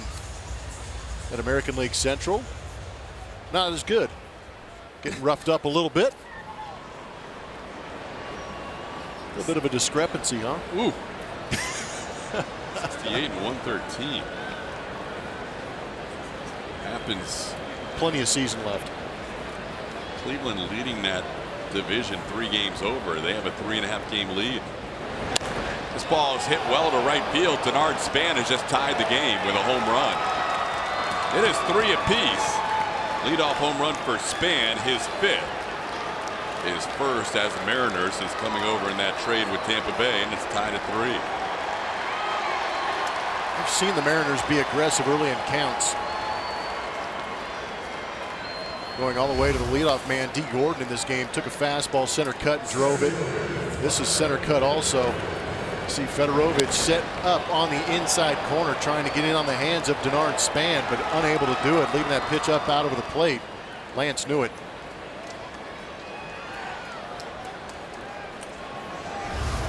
Here's Guillermo Heredia taking a fastball inside for a ball.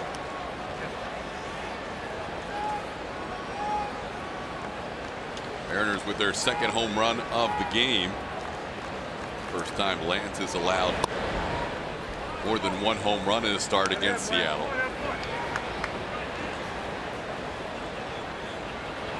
Behind in the count, 2-0.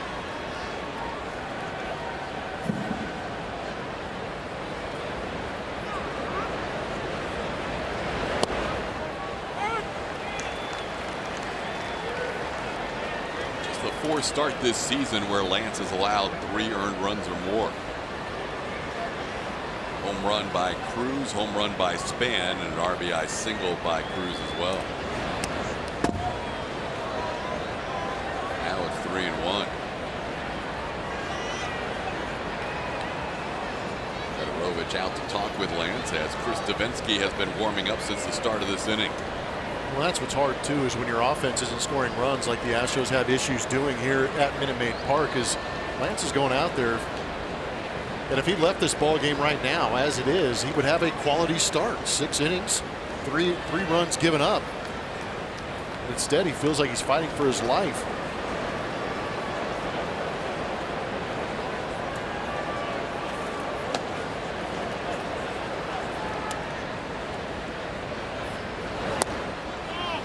Ball 4. Heredia draws a walk. There's the second issued by McCullers. Julia, what do you have? This season, you have more ways to watch the Astros than ever before. Download the AT&T Sportsnet app from iTunes or Google Play, or go to attsportsnet.com to stream from your computer. Log in with your cable account information. You're all set. Available to customers whose TV subscription includes AT&T Sportsnet. Subject to blackouts. Territorial restrictions apply. New pitcher coming out for the Astros. We'll be back right after this.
Ball and said, hold my pizza. Gotta throw it back.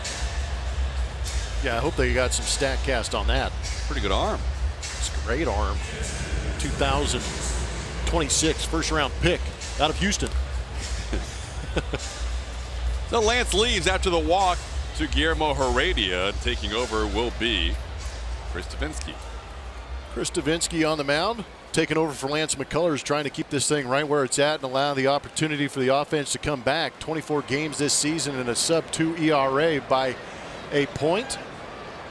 Seen Devo on the first, pitching against Boston, picked up his 11th hole, throwing 15 pitches. Had a walk, a strikeout, gave up a hit.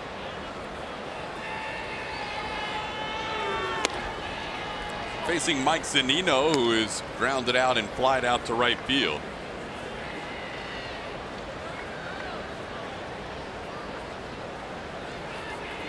Zunino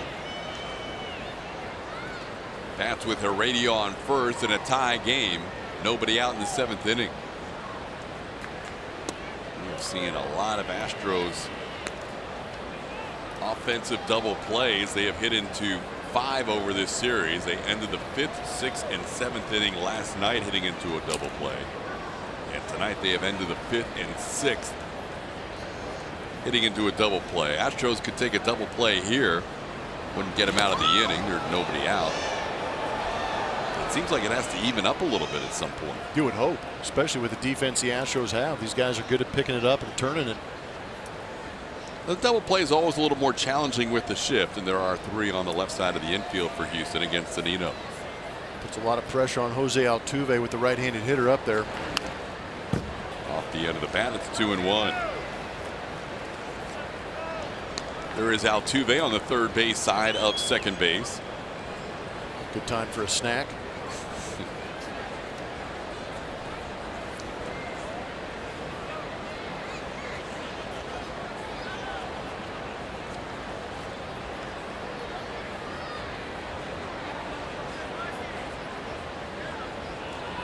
Throw gets away. Heredia will head to second, and now he's going to go to third. This ball still loose. Reddick finally tracks it down and makes a strong throw home. Heredia all the way to third base on the two-base error. It's not good. Trying to keep those runners honest, and he throws it into the runner. Yuli did everything he could. But the collision ensued, and the ball got through. And Heredia runs well. Playing center field tonight. Only has one stolen base on the season, but the error taking that double play out. You can see AJ Hinch moving these guys around. They're still in that shift, even though they're playing in. Strike called is 2-2.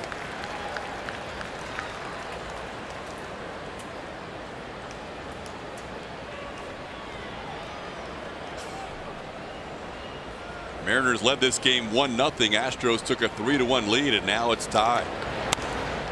Pop up on the infield. Playable. Who wants it? Fedorovich was looking at Yuli, and Yuli said it's your ball. And Fedorovich finally found it for the first out. That was scary for a brief second. Well, it's tough because with that shift situation in, we saw AJ Hinch pushing Yuli Gurriel closer to second base. So that was a long run. I'm not sure if Fedorovich understood how far it would be for Yuli to get over there and make that play. But eventually takes command of it. It's also an uncertain feeling as a catcher knowing that you're leaving home plate with the runner at third base. But they did a good job behind him. Chris Davinsky came in, and so did Carlos Correa, all the way from shortstop to make sure that home plate was covered.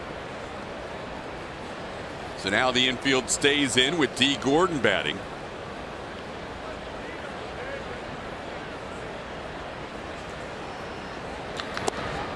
Gordon has doubled as he ambushed the first pitch of the night from Lance McCullers. He also was retired on a nice play by Lance on a bare hand, and he's lined out, officially 1 for 3.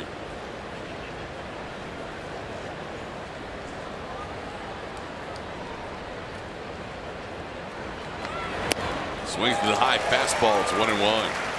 Nice. 96 from Devo. Probably wanted to throw that fastball in the top portion of the strike zone. It got away from him a little bit, but D. Gordon was aggressive up in the count. And again, you have the runner at third base. You're looking for something you can drive to that outfield.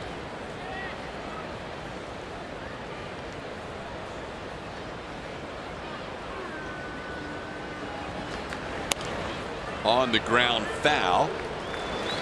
And now Davinsky can go for the strikeout at 1-2. There's something you don't see too often from Devo is that slider to left-handed hitters. Usually it's just primarily the fastball changeup.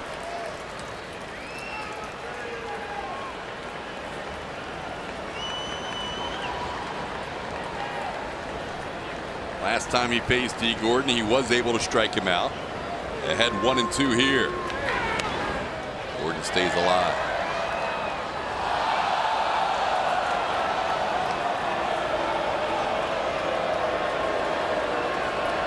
Yeah, that guy deserves it. Brought the glove. Foul ball right to him. Brought the wrong glove. He brought the ejecto mitt. Popped right out. Gordon doing a good job staying alive at 1-2.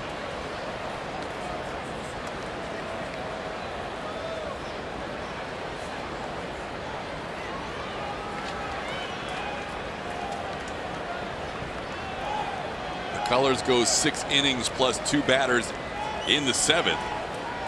Davinsky trying to keep that runner at third with 1 out. Swing and a miss. Got him with the fastball.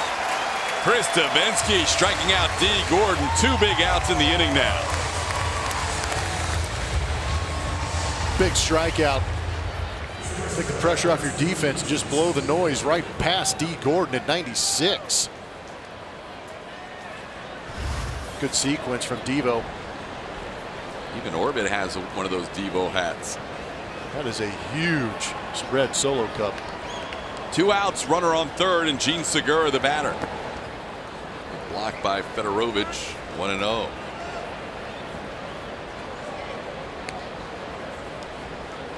There's the fans with the Devo hat. Oh, Orbich just fell off. That's what we're talking about.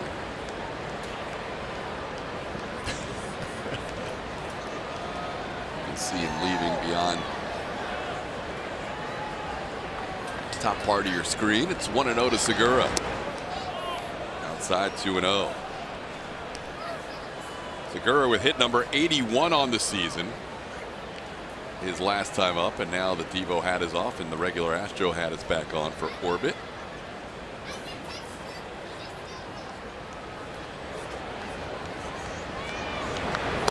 Change up at 2-0. Not bad. Again, a hitter's count. And Devo's not afraid to throw that to right-handed hitters. Pitch will lock you up if you're sitting on 96. Line drive past the diving Jose Altuve into center field. Segura, a base hit. And the Mariners have the lead 4-3. Slider hung up just enough.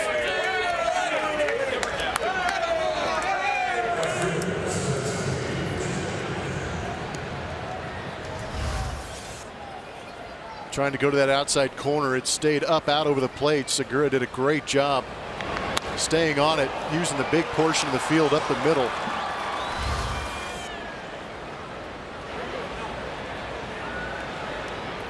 Now here's Mitch Haniger. That last run charged to McCullers. There goes Segura. The pitch is a strike. Segura has a steal. 13th on the year for Segura. He's there with 2 outs. Smart base running. Segura can steal bags. He's not afraid to get out there and give it a shot. And it's good to see him. If you're a hitter, you want the base runner to steal early in the count, so it leaves you plenty of pitches left. Even though that was strike 1 to Mitch Haniger, still has a couple of pitches to play with.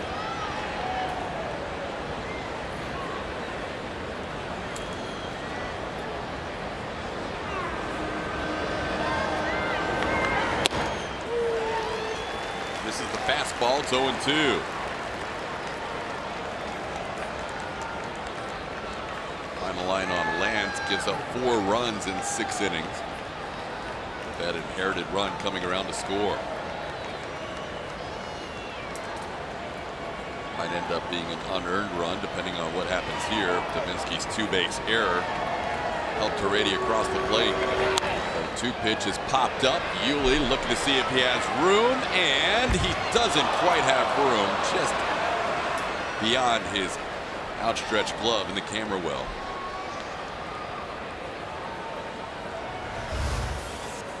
The real question was Julia telling him, you've got room, you've got room? That hit the Major League Baseball Network ballpark cam, it looked like. Just keeps getting closer and closer over here.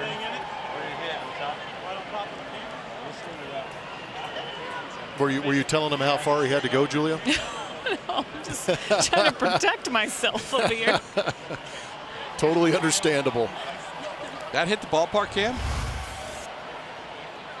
Yeah. Yep, squared it up. Just to the right. Julia getting out of the way. Danger. My face was because the fans were screaming to make sure I was okay. They scared me. Pop up, shallow right. Reddick takes control for the final out. The Mariners score 2 though and take the lead 4-3. 7th inning stretch time at Minute Maid Park.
Kubota. Lance McCullers pitched well. A lot of baseballs being put in play through 6 innings. He gave up 7 hits. I apologize. 4 runs on the board, only 3 of them earned. Did so in 94 pitches. It's a little bit of a battle early on trying to find the command of that breaking ball. Some frustration, but also worked out of some jams and did a great job getting deep in this game. Right now, he leaves with the Astros trailing 4-3. Davinsky came on in that top half of the 7th inning. Last run was unearned due to the error by the pitcher. Now the Mariners go back to their bullpen. 3rd arm out of the pen tonight. Jason Bradford, James Pazos, and now Juan Nicasio. Scott Server's not afraid to use that bullpen. Short outings for some of these guys, only going an inning. Good example of that is 29 games for Nicasio and only 28 2/3 innings pitched. That whip is pretty good at 1.12.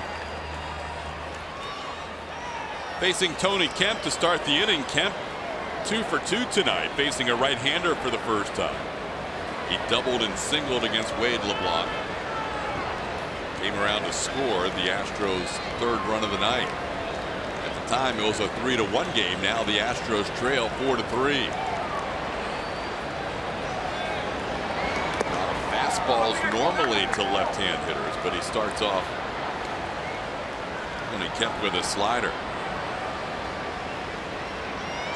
Nicasio and Bradford pitching in both games in this series. Nicasio threw just 1 pitch, getting Carlos Correa to ground out last night. Line drive. Kemp is 3 for 3. Tony Kemp, a leadoff base runner in the 7th in this 1-run game. Tony Kemp doing a good job out of the 9th spot for A.J. Hinch. Having some great at-bats, taking advantage of some good pitches to hit. Not trying to do too much. This is Tony Kemp's game. Spray the baseball all over the place. Get yourself on those base paths. Create some havoc. Go 1st to 3rd. Steal a bag if necessary and score on base hits. Hopefully that happens this inning. Here's George Springer. Springer doubled in Kemp his last time up. George 1 for 3 with RBI number 37 on the year.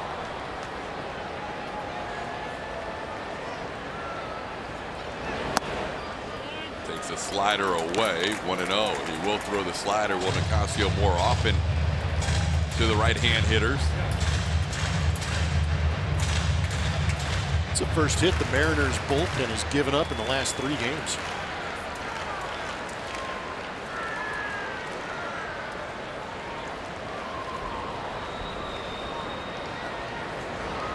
My bad. These double plays wiped out the Gaddis. That's true. Yeah. They've been very good. The reason they are 14-3 the last 17 games is their team ERA is 2.2 during this stretch. And LeBlanc, as we mentioned, doesn't necessarily go deep into many games in his starts. Bullpen's been used for 3, 4, sometimes 5 innings.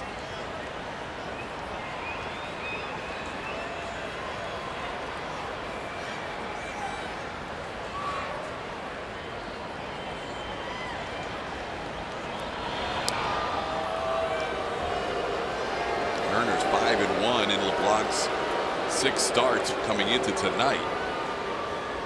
And he only has the decision in 1 of those. In this case, the bullpen is the pitcher of record for Seattle because LeBlanc left trailing 3-1. George with a count of 1-1. Ooh. Give the Astros a lead with a long home run there.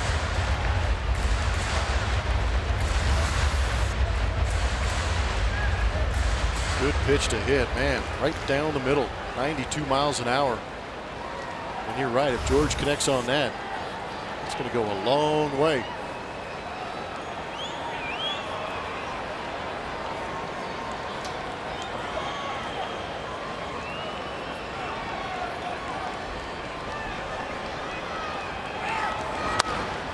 Little inside out swing, and that's a fair ball down the right field line.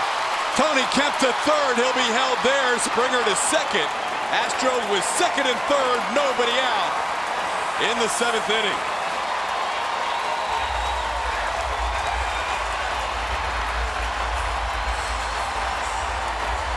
How about that? Go from a big swing on a center cut fastball and then just stay on a little bit of a slider down. Just poke it the other way for extra bases for George Springer, and the Astros have action. Nicely done. It's a lot of what we saw last year with the Astros, not giving in on these ABs, just staying on some of these pitches and putting them in play. So now the infield back with Alex Bregman batting in a 1-run game. Second and third, nobody out.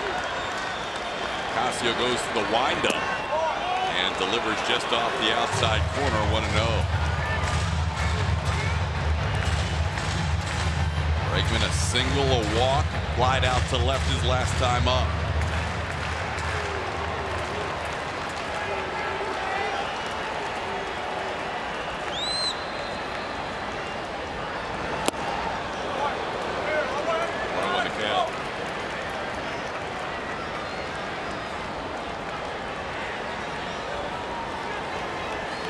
Tony Kemp the tying run on third. George Springer the go-ahead run on second.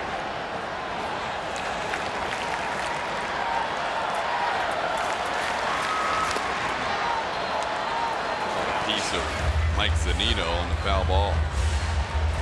Catch the hand or the bicep, that exposed right arm. Alex trying to inside out this thing and go back up the middle, pulled the hands in nicely. Wow. That right forearm taking a beating.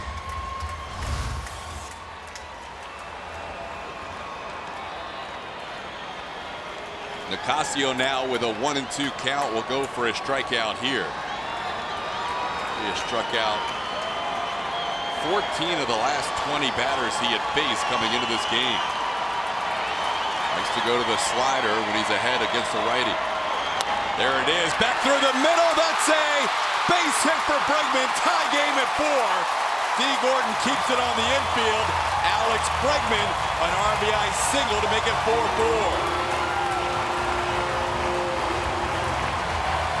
Keep the train rolling. That's what the Astros do when they've been successful. They've been able to string together hit after hit, base runner after base runner. And a great job by Alex Bregman, just nudging this baseball back up the middle and straight up. Hits that just a little bit harder. He puts the Astros ahead. D. Gordon did a fantastic job of laying out and keeping that ball from getting to the outfield. D. Gordon has been a difference maker defensively tonight. He has thrown out a runner at third. He has thrown out a runner at home, and he just saved that ball from going to the outfield and prevented the Astros from taking the lead on the Bregman base hit. It's amazing how baseball seasons play out. D. Gordon in the trade, moving to center field, but with Cano out, he moves back to his natural position and is doing great. He's a very good defensive second baseman. The Astros have Springer at third, Bregman at first, nobody out, and the reigning AL MVP will face Juan Nicasio.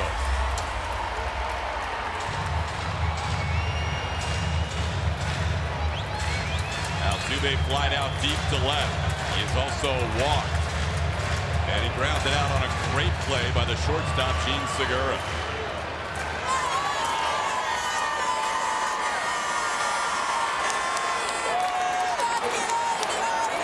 Altuve has faced Nicasio 9 times. 3 for 9.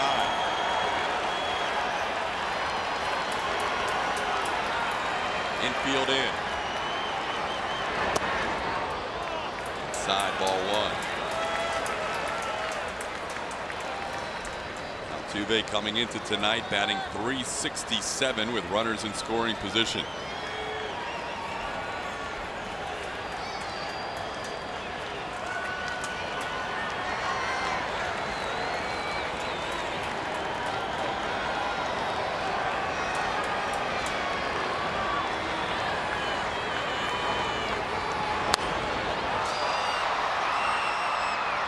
Out of play, 1-1. Popped popcorn goes flying. Someone sacrificed their bowl of popcorn to try and catch a foul ball.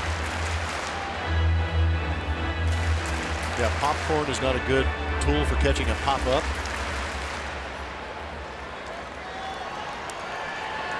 All active players right now. Nobody has a higher career batting average against Seattle than the guys that played Jose Altuve. 326 against the M's.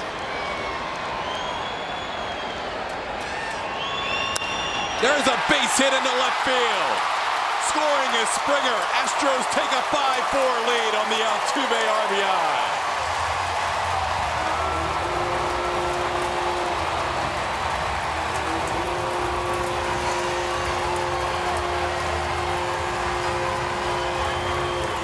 It's amazing the bat control that Jose Altuve has.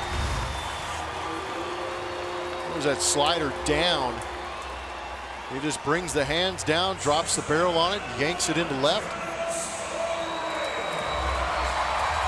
Where are you supposed to throw that pitch if you're Nicasio? Well, you know what's interesting, and just watching the swing and realizing that he was able to take that pitch down and turn it into a base hit tells you that he was trying to lift that baseball. That's why he got the barrel down to it so quickly, trying to elevate it, and it turns into a line drive base hit. Incredible stuff. Nicasio gives up 4 consecutive hits and now leaves the game. 2 runners on. Astros leading 5-4. Back after this.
Premium seating opportunities, including club and suite level seats for any group size. Visit Astros.com/suites or call 1-877-9-ASTROS to reserve your luxury suite today. TK.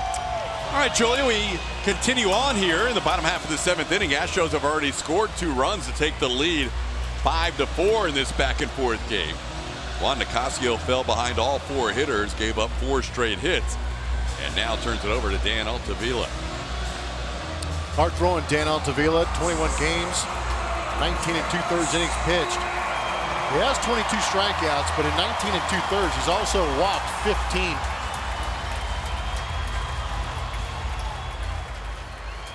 He will face the RBI leader for the Astros, Carlos Correa. With Bregman on second, he had the game-tying RBI. Altuve on first, he had the go-ahead RBI. And now Correa bats with nobody out. Takes a fastball outside, 1-0.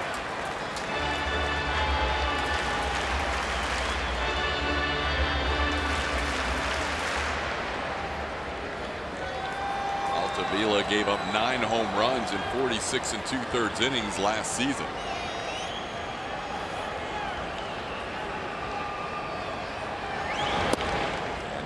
Strike to Correa. It's 1-1.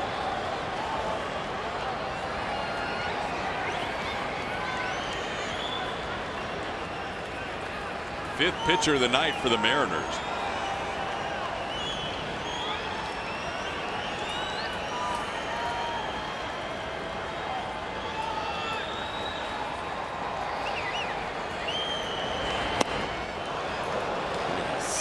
pad heater. It's 1-2.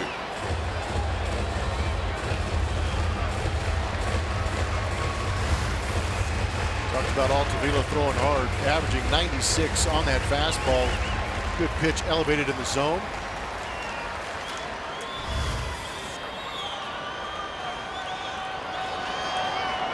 We'll throw that slider a lot more to righties. He's in around 89 with the slider. Instead it's a fastball. Correa fouls it back. Another 96-mile-an-hour fastball. Yuli Gurriel waits on deck. Correa on base twice tonight, a single, a walk. He also struck out. Ellis has hit in 9 straight games against the Mariners.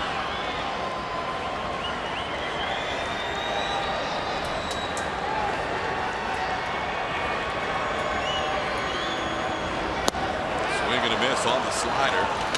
Altavilla comes in, gets a big out. Route number 1.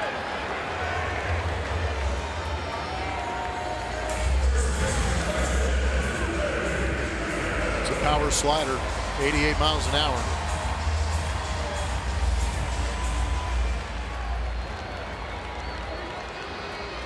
Now to bring up Yuli Gurriel.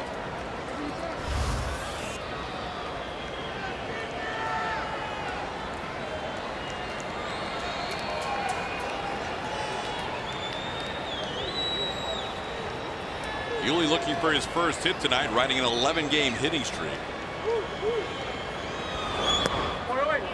Ball gets away, and Bregman and Altuve advance. Zunino didn't react right away, but the Astros runners did. And now 2 in scoring position.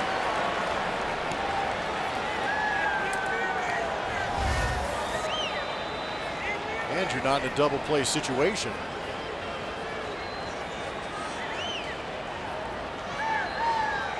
Oh, he caught that. He thought he caught it too. No, that's what I was saying. Yeah. Good job by Bregman watching that ball get loose. That's not an easy read from back there. It's a tough angle. Now the infield comes in with a guy who hits line drives for a living. 2-0 to count. Runners in scoring position this year. Manny Machado's the best. Yuli Gurriel at 425, second best in the majors.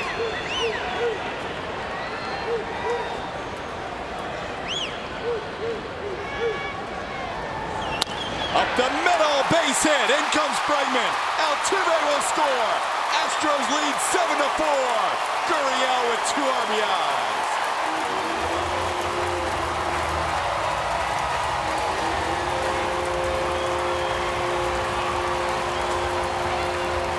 Right man, right spot. Taking advantage of the mistake by Zunino. Astros scoring late. Tell me if you've heard that story before. That is just too good of a pitch to hit for a guy who rakes with runners in scoring position.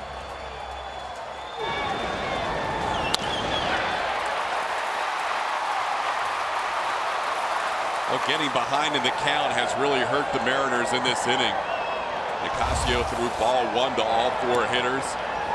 Altavilla fell behind Gurriel 2-0. Didn't have to give in because the base was open, but it's always dangerous with Josh Reddick due up. A lefty with a righty out there on the mound, and Yuli able to come through with 2 RBIs. 4-run inning after the Mariners took the lead with a 2-run top half of the 7th.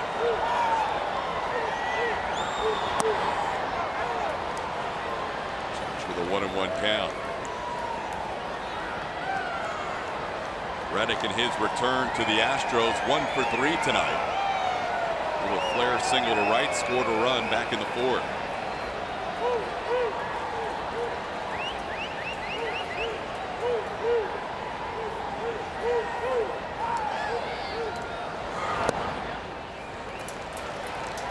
Two and 1.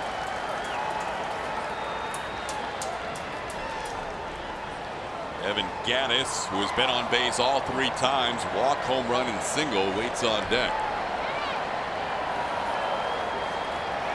Last-minute crying session.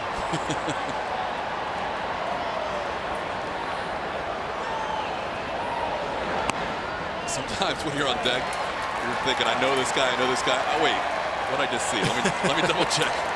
Let me double check just to make sure. Yeah, that game can speed up on the field, but also can speed up in your mind, too. Now Reddick with a 3-1 count.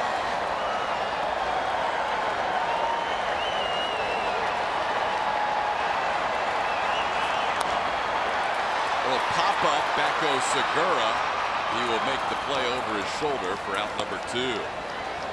Reddick tried to break the bat over his helmet. And there's 2 away. Wasn't a full-on attempt, just kind of a...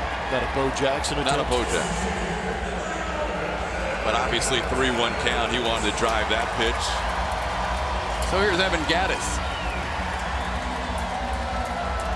Gattis will try and continue his perfect night. Astros up to 13 hits. With 5 hits in this inning. They have bunched all their hits tonight. 3 hits in the 3rd, 4 in the 4th, and now 5 in the 7th.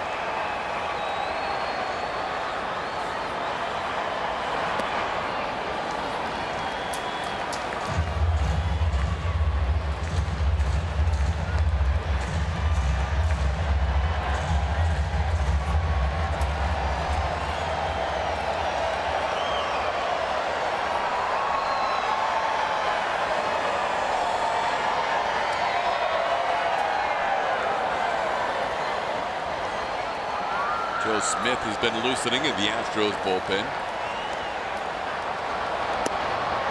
Up and into Evan. It's 2-0.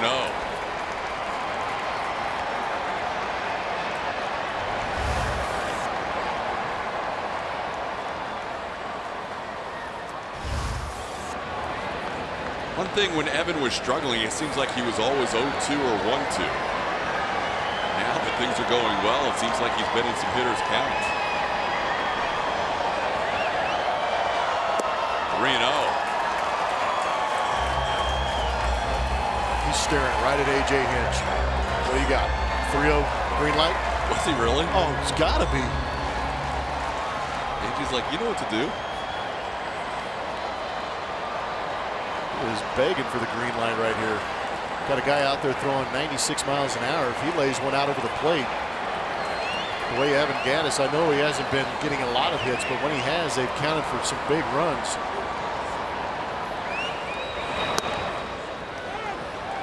Even if he had the green light, that was a pitcher's pitch. 3-1.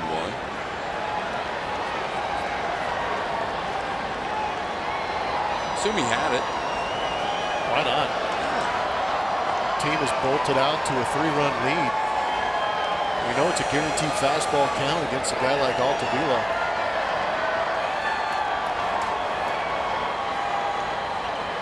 There goes the runner. Pitch is popped high in the air. Shallow left field. Out there is Segura. He's going to stay with it and make the play for the last out of the inning. But the Astros score 4 times in the 7th. Their best inning of the season is the 7th inning. They have 53 runs in that frame in 2018.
invites you to join the Volunteer Corps to take part in various volunteer opportunities, including game day activities at Minute Maid Park, craft parties at local hospitals, and much more.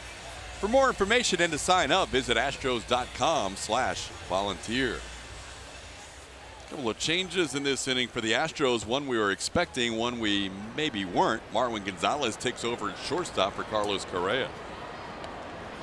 Yeah, there was a little bit of a wince or a grimace at the end of that AB that he had when he struck out, but a luxury to have a guy like Marwin Gonzalez on your bench as he comes in, along with Joe Smith out of that Astros bullpen. Joe's been pitching well in his last 11 appearances, 22 appearances on the season. We'll face Nelson Cruz to start the top half of the 8th inning. Getting a strike on the inside corner. Hopefully we'll get an update on Carlos Correa, who leads the game after the 7th inning in this 7-4 Astros lead. Smith comes back with another strike and quickly ahead of Cruz, 0-2. Cruz having a big game, walked his first time up, hit his 11th home run of the year his second time up, and knocked in a run with a single his third time.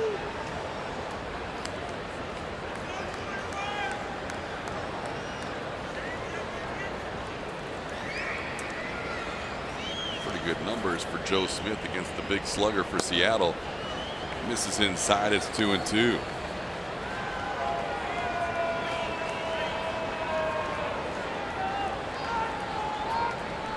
It'll be Cruz, Seager, and Healy. Slow ground ball. Yuli Gurriel will try and get help from Smith, and he flips it to him just in time. Cruz hustling down the line, out number 1 in the 8th.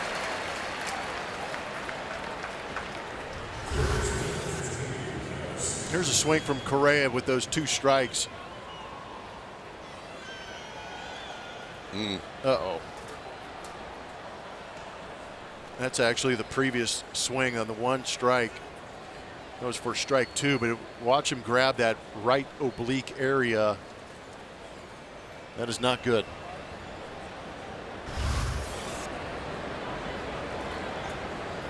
Hopefully just a little bit of a twinge, nothing major, something they can protect and maybe give him a couple days off.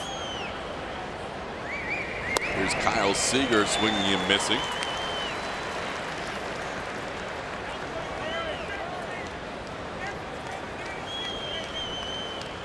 Seager 0 for 3 tonight.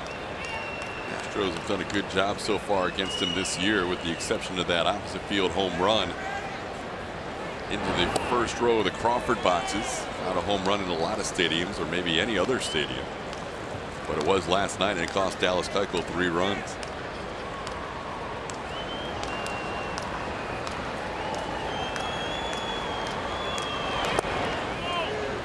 Put Seager at 1 for 21 against the Astros this year with that home run.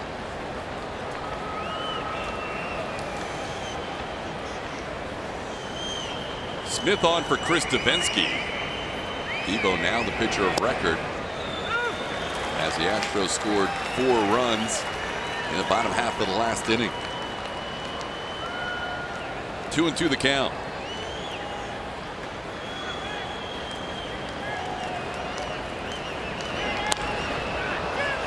Slider hit a long way to right field. Reddick at the wall, and this ball's gone.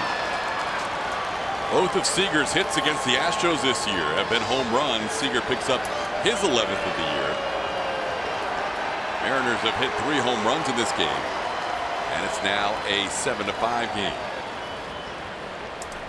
Seager hasn't crushed him by any means, but just enough to get out of this ballpark here in Minute Maid Park. Another solo home run for the Seattle Mariners.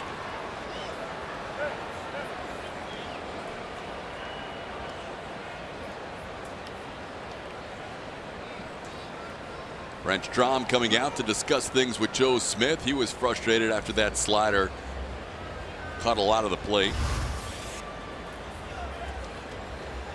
Mariners hit 3 home runs in last night's game, 3 home runs in this game.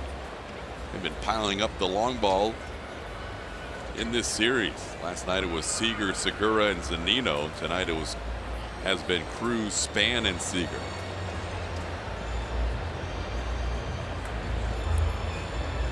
Brent Strom has had his say.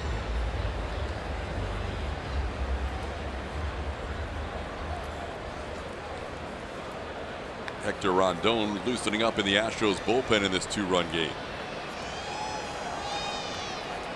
Ryan Healy, the batter.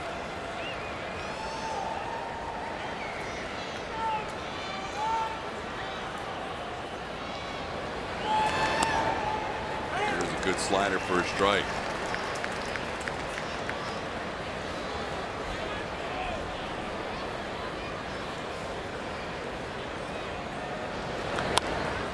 Pop up. Yuli is there. 2 outs. Now that we've got a chance, we're going to name that Astro. It's brought to you by Nissan. 3rd round pick in '88, midseason trade, Northwest Passage. Who is it? Seattle Mariner manager Scott Service. A lot of people on Twitter got this one right. Twitter Nation was on it tonight. Traded with Luis Gonzalez for catcher Rick Wilkins in '95. Did you have it? No. One of the few nights the fans got it. They're good. And Blummer did not. They're a little no, more, they're good. They're pretty good on the obscure ones. That was a tough one. I get the more obvious. You get them. You get the majority of them. You get way more than I do. This is true. Name that Astro. Years of experience. Denard's man with a 1-0 count, fouls it away. It's 1-1. A couple of former catchers going head-to-head here. Scott Service and A.J. Hinch. No matter what happens tonight, they will leave as the top 2 teams in the AL West. A.J. hoping it's a 1-game deficit and not a 3-game deficit. His team leading 7-5 tonight. Coming in trailing the Mariners by 2 games. Slider just missed the edge. It's 2-1. Span ambushed Lance McCullers to start the 7th inning, hitting his 5th home run of the year, his first as a Mariner. That tied the game at 3.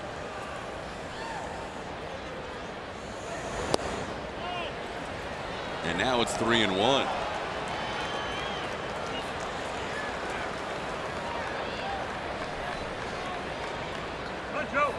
Lefty on deck. Ben Gamble sent up to pinch hit for Guillermo Heredia. Inside, ball 4. So a 2-out walk will bring the tying run to the plate. Not sure if Gamble was announced or not. Either way, A.J. Hinch out of the dugout. And looks like he will go to Hector Rondon. We'll have a new pitcher when we come back in this 7-5 game.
Make sure your favorite Astros are represented on this year's squad by voting at astros.com/vote. Catch all the excitement of the 89th MLB All-Star Game presented by MasterCard July 17th, live on Fox. TK. All right, Julia. Tying run coming to the plate. Ben Gamble will be the pinch hitter for the Mariners, and the new pitcher for the Astros is Hector Rondon. We haven't seen Hector in a couple of days. That arm should be well rested. 24 appearances this season for A.J. Hinch. Great ERA, great whip, 24 strikeouts in those 20 2/3 innings pitched. He's a fastball in the mid-90s. He also has a slider to go with that to get the swing and miss. Gamble's done a nice job as a pinch hitter this year. He's 3 for 5 for the Mariners coming off the bench. Hitting here for Guillermo Heredia. First pitch is a called strike. Gamble played in last night's game, went 1 for 4.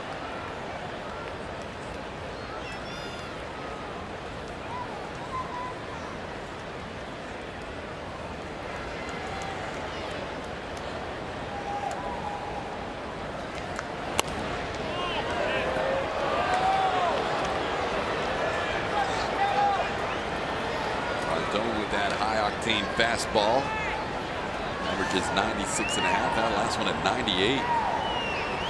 Told you he was well rested. Man.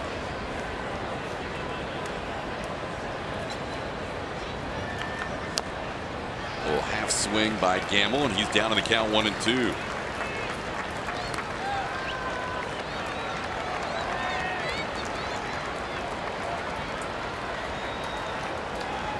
A lot of runs late. Mariners have scored 4 in the last 3 innings. 1 in the 6th, 2 in the 7th, 1 in the 8th. Astros have also scored 4, but they bunched theirs up all in the 7th.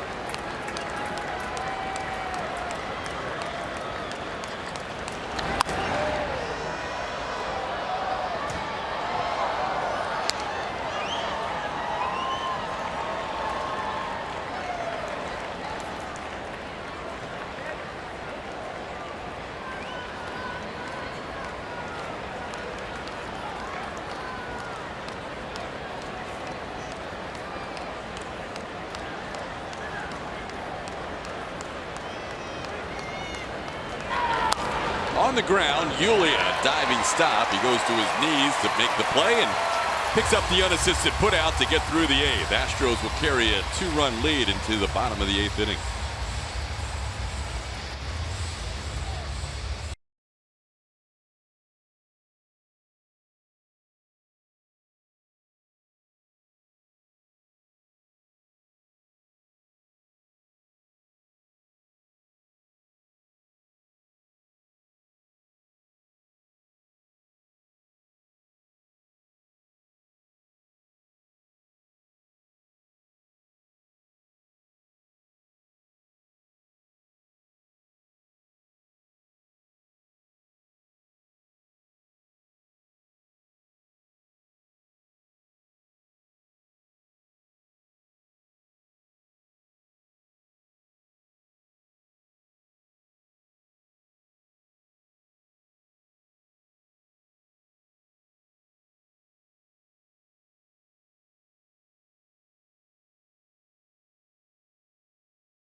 How can you guys exist in the game?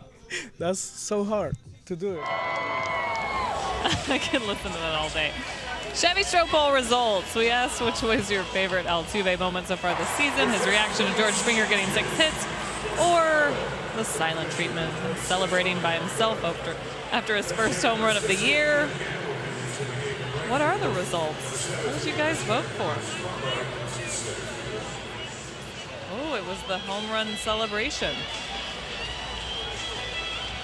Huh. You sound so disappointed. I didn't know how that was going to go.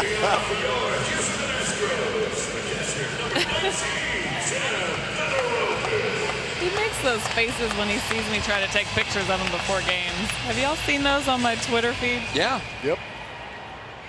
Oh, wait, I'm not sure if I follow you. Anytime he sees me trying to catch a pregame shot, action shot in the dugout, he will make the scariest face you can possibly.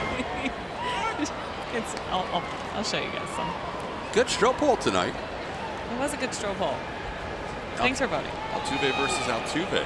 No matter how disappointed Julia was. Here's Tim Peterovich taking a pitch against Ryan Cook for a ball. It's 1-1.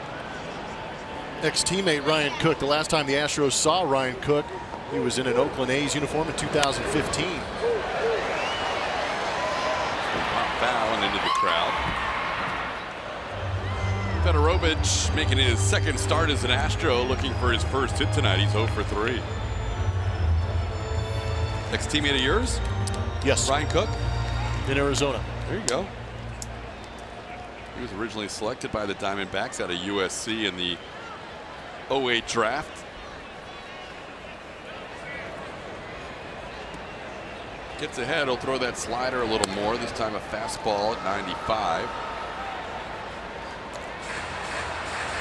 Got a little USC and Cal combo over there with the Diamondbacks in 2011. Yep. We won the West that year. It was a good year under the manager Kirk Gibson. Astros up by 2. Always use some tack-on runs. It'll be Peterovich, Tony Kemp, and then the top of the order, George Springer.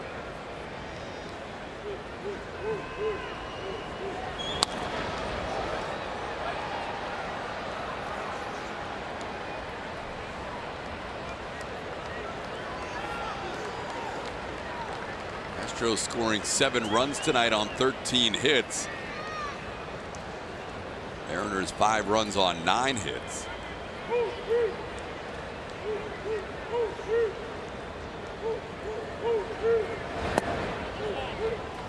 Springer has 2 hits. Bregman has 2 hits.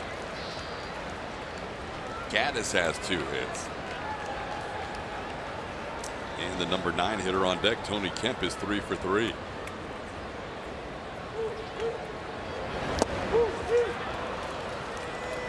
Peterovich goes down on the 3-2 pitch. Cook picks up a strikeout for the first out of the 8th. Here's Tony Kemp, one of the hitting stars of the game. Double, single, 2 runs scored.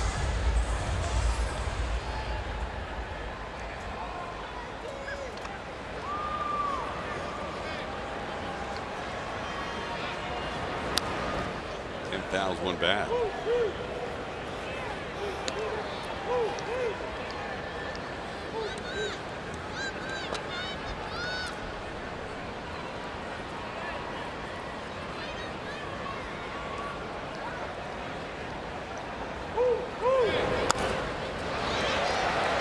Seager is there. Kemp made a bid for his 4th hit. Ends up with a ground out. That's 2 away. 2 outs, nobody on. Appearing up George Springer.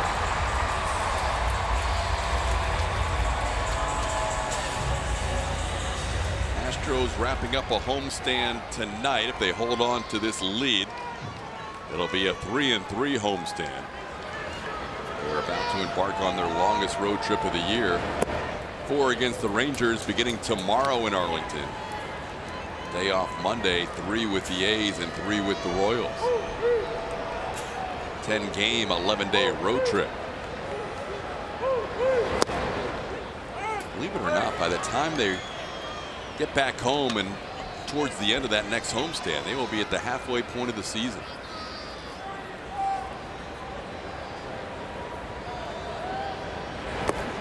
This year, barring rainouts, the Astros will play 99 games going into the All-Star break. And this string of left-handed starters the Astros have seen in this homestand, 5 out of 6, will continue in Texas. It's amazing. Lefty on Thursday, lefty on Saturday, lefty on Sunday. We hope that would benefit them. They've actually got pretty good numbers against left-handed pitching. They also have a predominantly right-handed lineup. We may see Brian McCann activated over the weekend against the Rangers.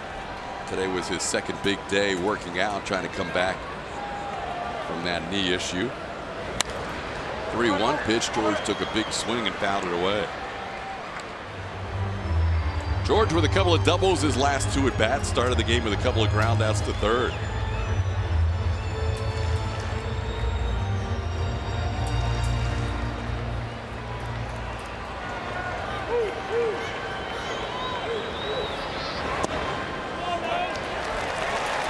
Inside, Springer draws the walk. He's been on base 3 consecutive times.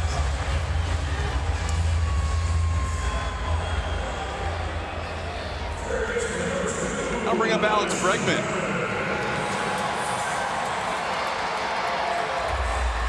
In case you missed it earlier, Julia did an interview with Alex's younger brother, AJ Bregman, drafted in the 35th round by the Astros. Carlos Correa's brother also selected by the Astros today in round number 33, J.C. Correa.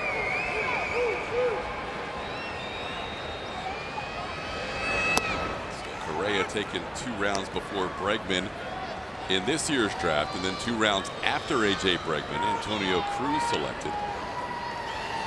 By the way, Trey Cruz was freshman All-American over at Rice University. Antonio following in his footsteps. Dad Jose played at Rice. Uncle played at Rice. Family affair of the Cruzes here in Houston. Yeah, they must get around for family dinner and just talk hitting. It's unbelievable how good they are. Bregman tries to hold up. He goes around. And that'll do it for the Astros. In the 8th, we head to the 9th. Nobody warming up. It'll be Rondon's 9th in a 7-5 game.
Toyota, let's go places. And by T-Mobile, show your military appreciation and use hashtag #HatsOffForHeroes. T-Mobile will donate $1 for each post. We head to the 9th, 7-5 game. Hector Rondon, who came in and picked up the final out of the 8th inning, stays on for the 9th. Nobody warming up in the Astros bullpen. He will face Mike Zunino, then the top of the order. Zunino takes a called strike.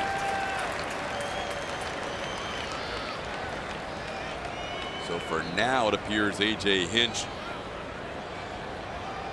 may be looking for a 4-out save for Hector Rondon. Last save came as a member of the Chicago Cubs July 24th of 2016 in Milwaukee. He's ahead of Zunino 0-2 as And Danley said he went around on that check swing. That helps out big time. Swing and a miss. The ball gets away from Fedorovich. Fedorovich gets on it and makes the play to first. Zunino a strikeout victim to start the ninth. Good recovery by Fedorovich. A little bit of panic sets in. That was a sweeping slider well out of the zone that Zunino chased. Not really pushing it down the line, but a great jump by Fedorovich to get over there and get that baseball and make sure of the out. Fedorovich, you mentioned last night, Stassi had started 6 of the 7 games since McCann was on the DL, but Fedorovich getting a workout tonight. D. Gordon grounds one to short. Marwin sidearm throw in time. Gordon retired. He's now 1 for 5 tonight, and the Astros within an out of splitting this series and also ending up with a 500 homestand.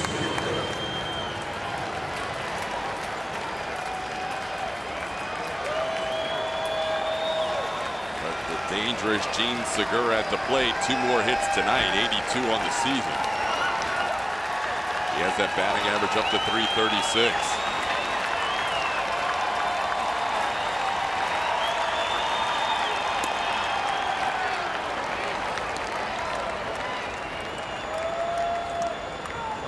Trying to add his name to the list of Astros pitchers with a save this year. Ken Giles has 10. He's 10 for 10. Chris Davinsky has 2. Brad Peacock has the other one. Now Rondon looking for one final out. Ground ball past Yuli Gurriel, stays fair down the right field line. Segura has 3 consecutive hits, and he keeps the game alive for the Mariners and brings the tying run to the plate. Little excuse me swing going the other way. Not hit hard, but placed perfectly down the first baseline. Yeah, absolutely. Can't expect Yuli Gurriel to be playing on that line with a right-handed hitter up. No way to anticipate that kind of swing from a guy like Gene Segura.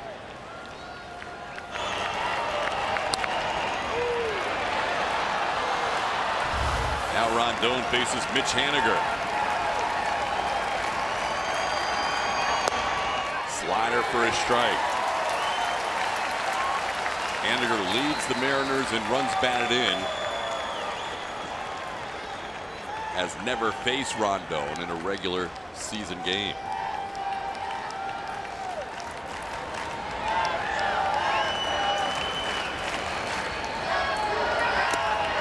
Foul tip. Rondon ahead 0-2. 30,361 tonight. Looking on along with A.J. Hinch, hoping for that final strike.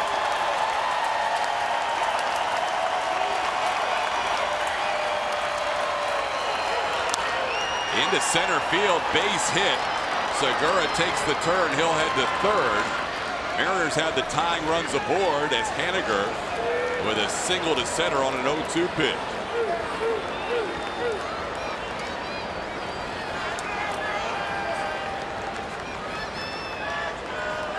Bring up the dangerous Nelson Cruz. That was a great piece of hitting.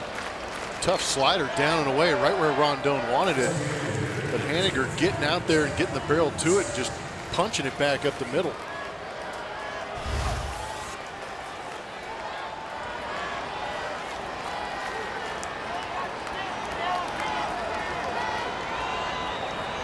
Cruz a walk, a home run, a single, and a ground out. Misses at 98, 1-0.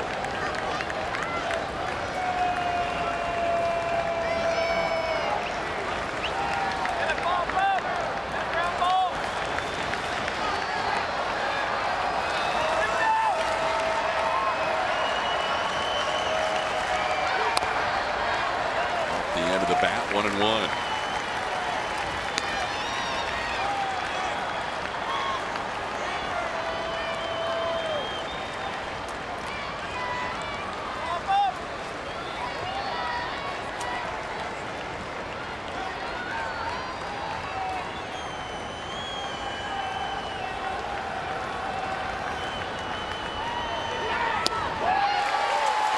Missed the slider. Rondon ahead 1-2.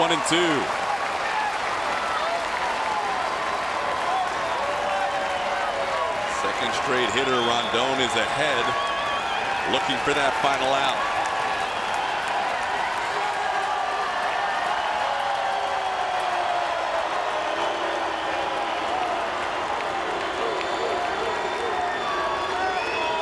Rondon has been living near the zone in this appearance. 17 pitches, 14 strikes. This one bounces in there. Federovich continues to work back there. Another good block.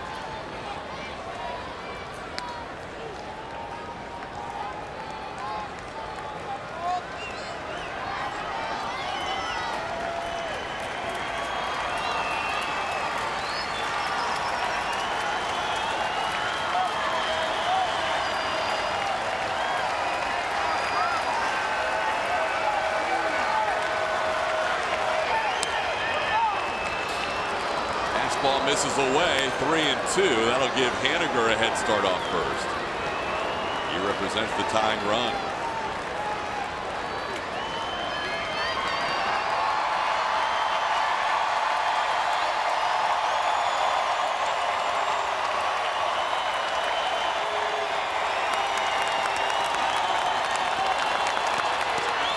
Swing and a miss. Astros win.